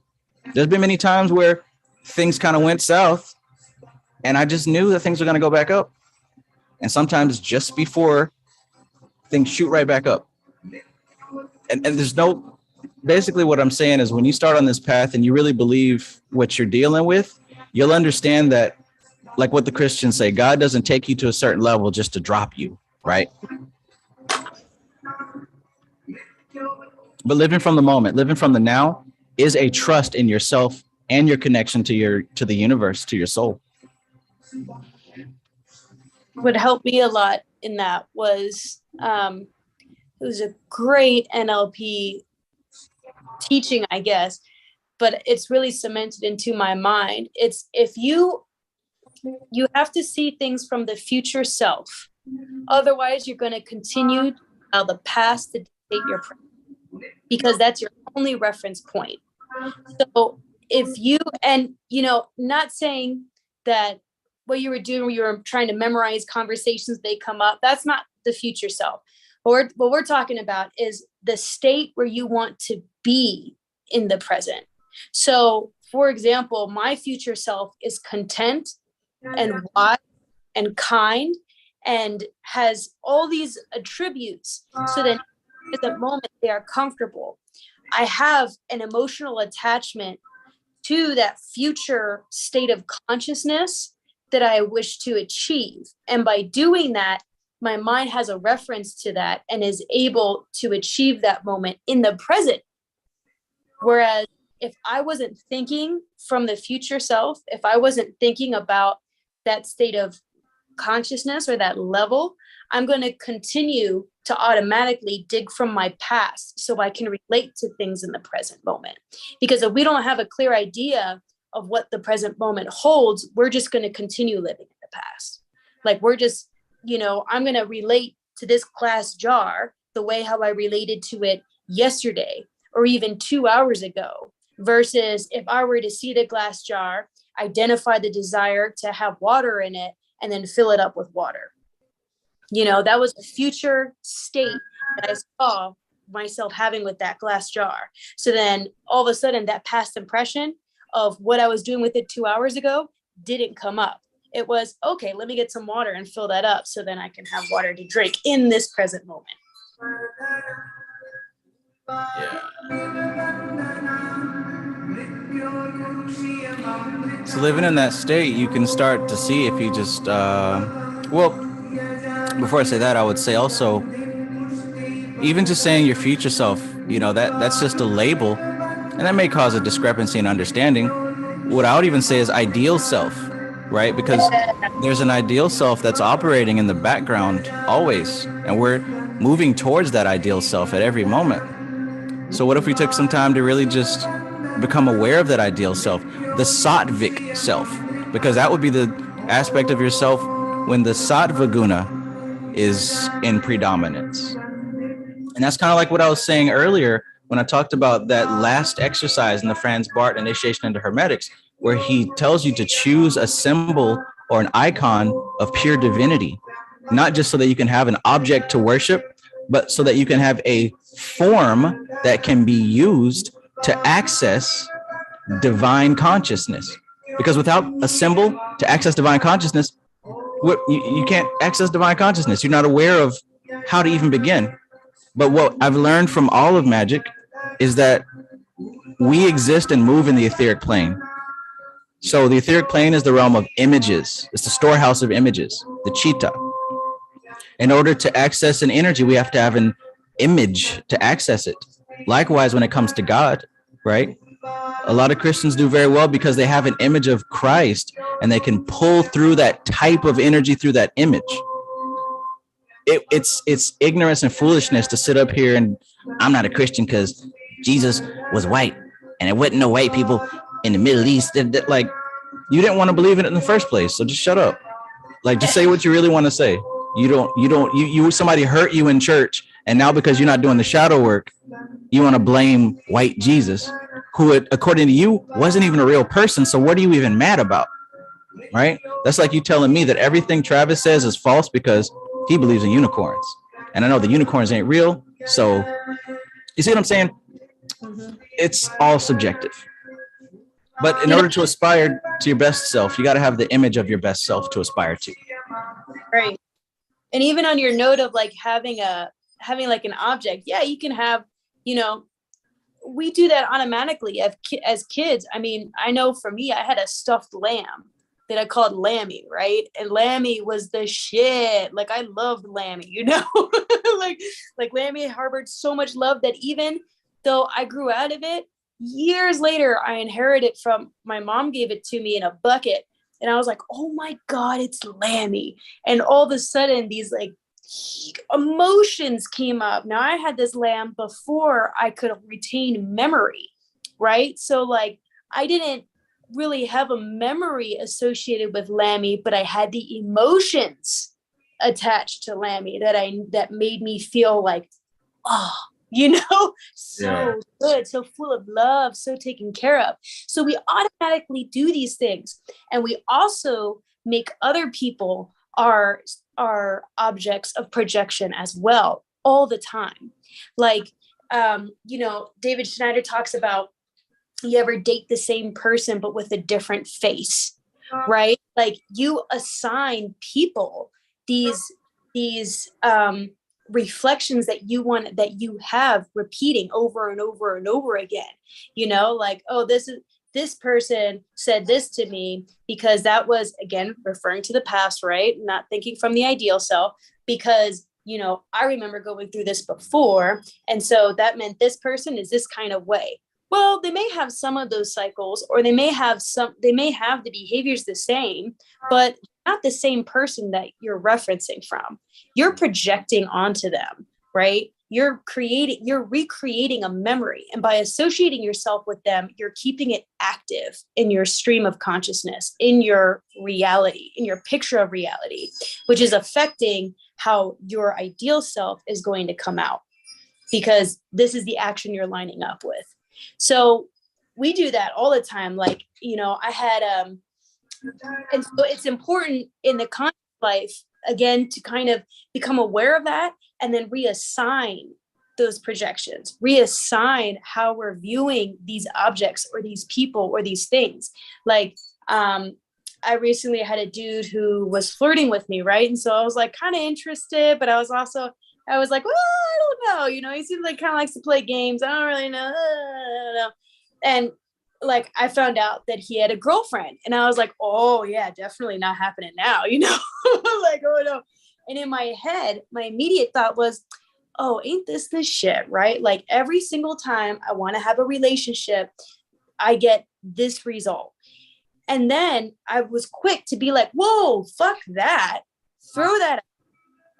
I am so grateful that I dodged this bullet, that I have moved out of that period where I can see, where it becomes clear to me who is a good partner for me and who isn't. I am very, very grateful for this, actually. And I'm really glad that I am no longer stuck in this type of cycle here. And I assigned this person a new role, a role as someone who teaches me a lesson, not as a continuous memory replaying itself. So, you know, I think that whether you decide to create servitors, I went through a period where I was creating servitors a lot. But then when I realized that I was just creating servitors out of everything anyway, it just kind of became more to the forefront, where it's like, okay, I don't really necessarily need a servitor for money if I already view this dollar bill as that. Let me just instead put a little bit more focus into that and then change my viewpoint of it so then it can multiply. Instead of creating a servitor, just change your perspective. Boom! Who'd have thought? Who'd have thought that you could hijack the matrix and look at things differently? Who'd have thought? Mm-hmm. Yeah, and even Dreamwise had a thing that really changed me. He just said fuck it and just left it. He became that's when money started coming in. That's when abundance started coming in, because he didn't have the attachment to the idea that he had of what he had to do in order to get money anymore. And I didn't fully understand that until I quit my job and was unemployed. It still am. And really had to take a look on my desires. And that's when I realized that all of the money that I had been spending before was because I had the job, because the job itself is what kept me in the lack mentality. Not telling people to just quit your jobs. Don't do that. Like, I have a plan set in place, you know, but like, I understand that, where it's like, you have to release your attachments to money or to abundance or to love or to anything like that, and almost be willing to go into a lack of it in order to really see how much of it you have. Now I'm in abundance and I haven't even started my business yet. You know what I mean? But like, it's there, like it's happening, you know, like things are rolling, and it's because I was able to release that lack mentality that was actually keeping me in a job, that was taking time from me, that was taking my abundance away from me, because it was sapping my life. So I, you know, like when he said that, that really put a lot of things into, again, perspective, right? Perspective for me. And it helped me to change my viewpoint of what I had to do in order to have money work for me, in order to actually accept abundance into my life. Think about if I apply that to everything else now, to love, to health, to happiness, all that kind of stuff.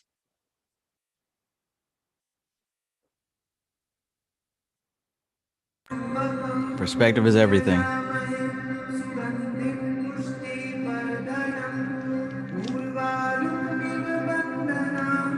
Literally.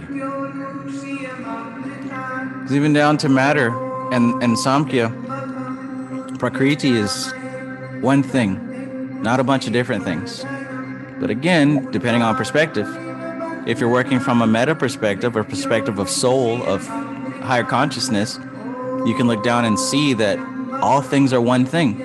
What that means is not just some abstract quote, but from the higher perspective, cause and effect are tangled up together.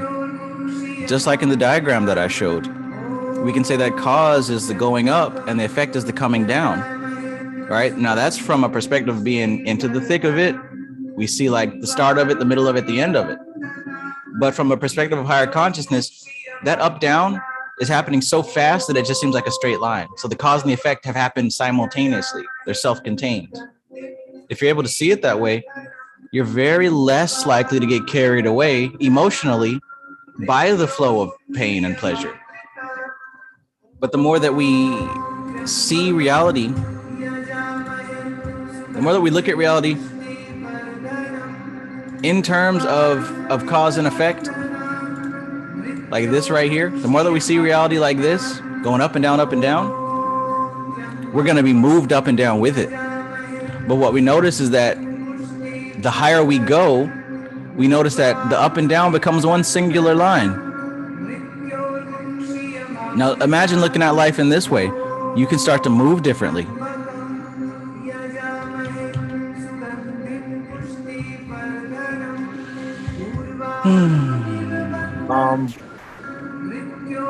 It's very interesting. Um, thinking. I also like to think of that like as in the same thing as when we keep on getting a lot of information and we keep on absorbing it in, like just day-to-day stuff. The more information we pile on, that data to like what you say is like into the straight line is the data that you keep on getting over and over and over again. It's like a circle because then you know when it's going to happen again.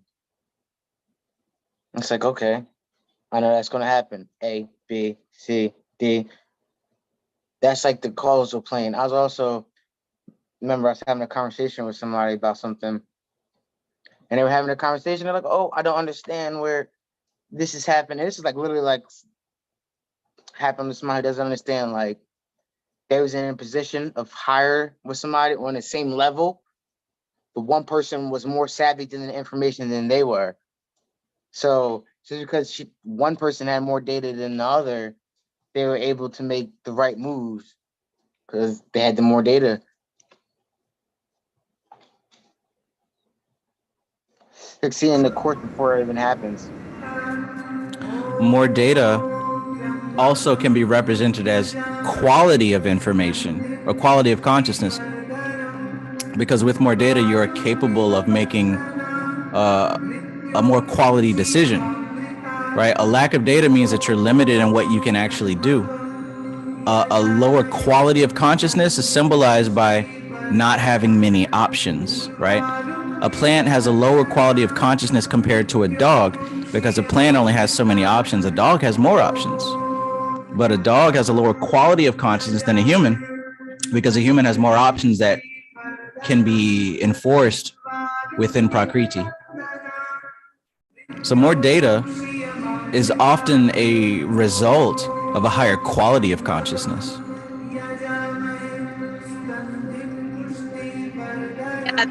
Yeah, I was talking to this guy. It's fascinating, right? Because you're like, when you get a hold of this knowledge, you're like, man,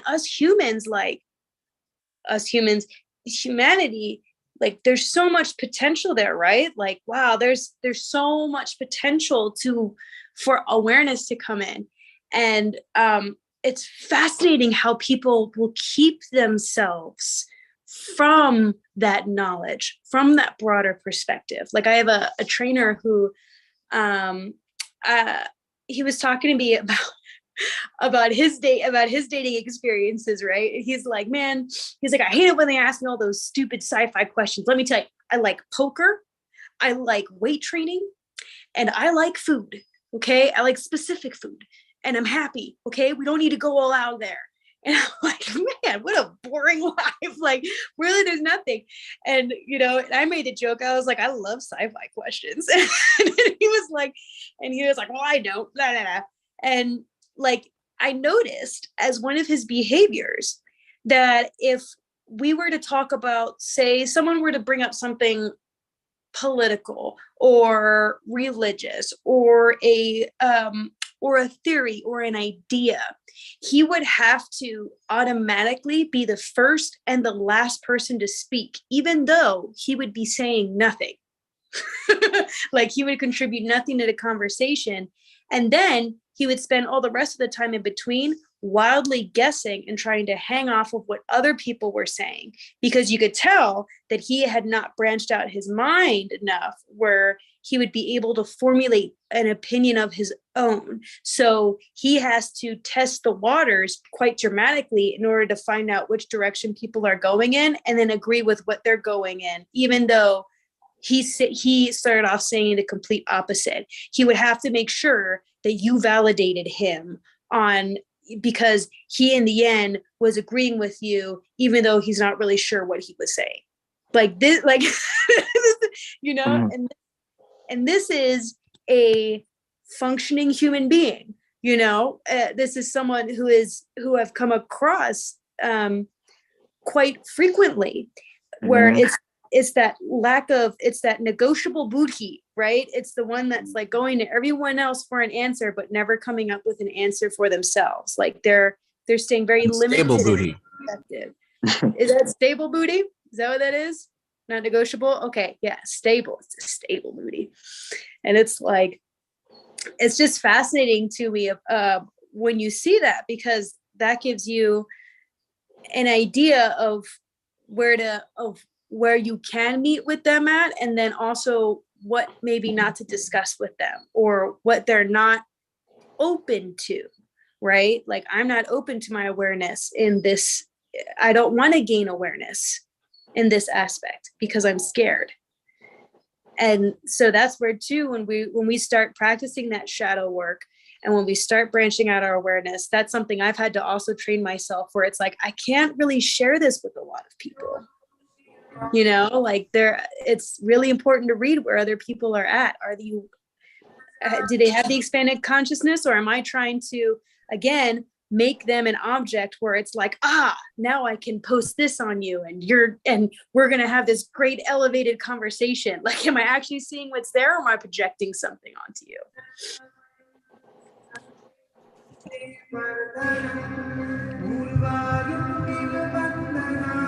He's got to work on it. He's got to. No, I'm not going to say it. That's interesting too. This guy works with the goetic spirits.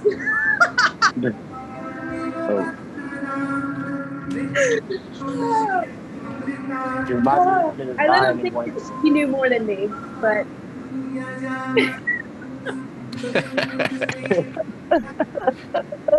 I let him. You don't have to stay there.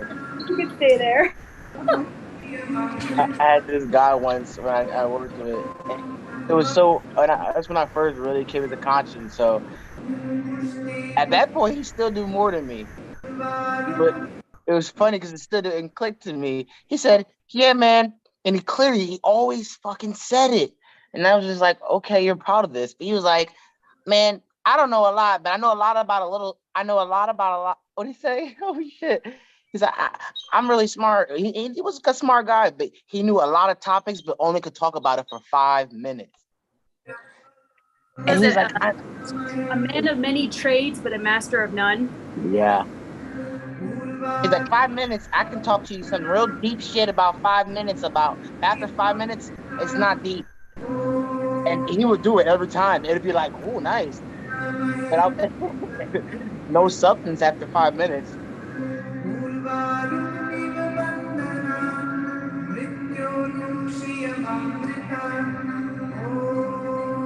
Jack of all trades, master of none. But a jack of all trades is better than master of none. Something like that. There's a second part to it.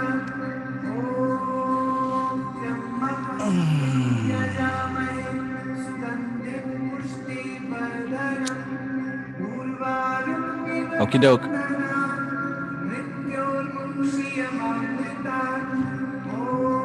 Once again, Monday, not tomorrow, but next Monday, I'm going to be in Atlanta with the master's students at the Master Student Conference.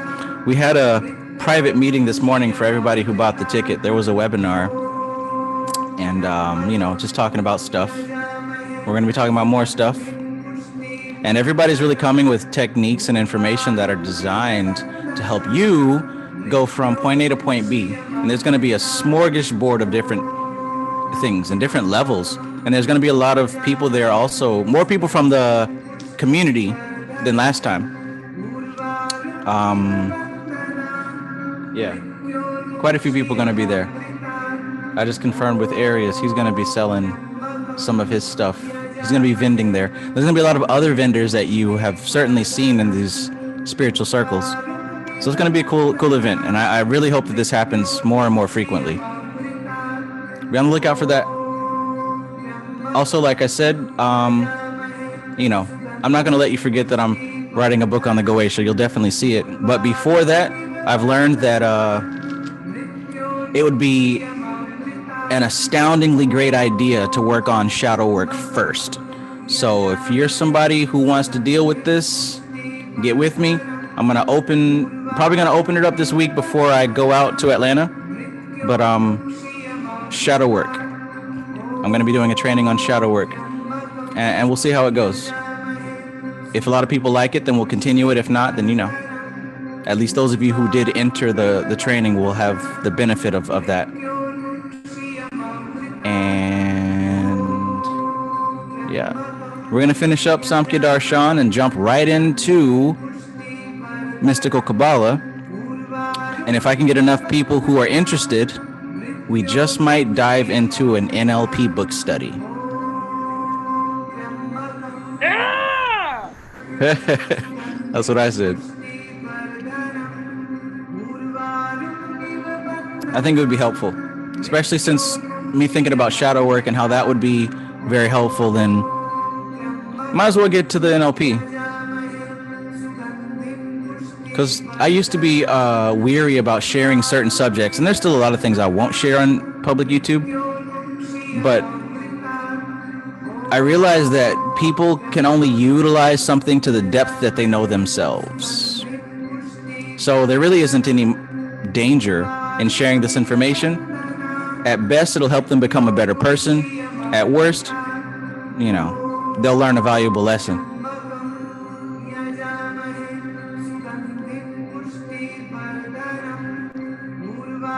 But in any case, I think I'm going to go ahead and cut the stream so that I can get some more of these thoughts together. I still got to prepare for Monday.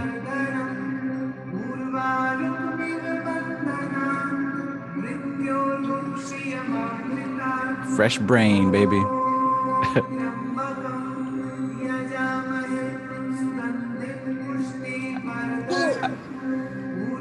Alligator, peace, peace. Peace, Travis. Peace, everybody. Peace.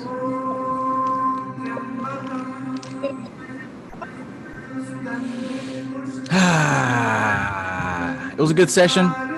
If you tuned in kind of late, go back to the beginning, because I really broke down even more so the concept of the soul in regards to nature and Samkhya and how this all connects to the ego and our experience. And I even drew a badass chart that I went into detail explaining.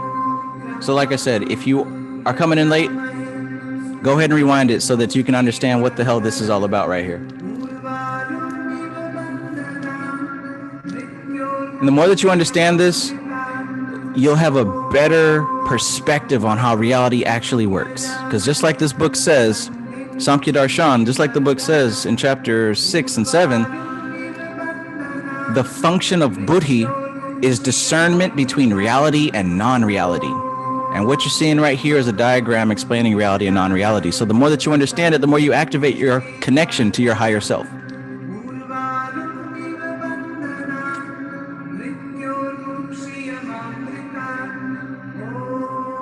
All right, so hope you guys have an excellent day. I think I'm gonna grab myself a little something to eat, get my study on, get some Fortnite on, and enjoy my night. So, can't wait to see you guys. We got big things on the way. Just wait, just wait. All right, this is TK Trav, aka Travis Magus, here with LVX777. I love you guys, and gals, especially. Peace.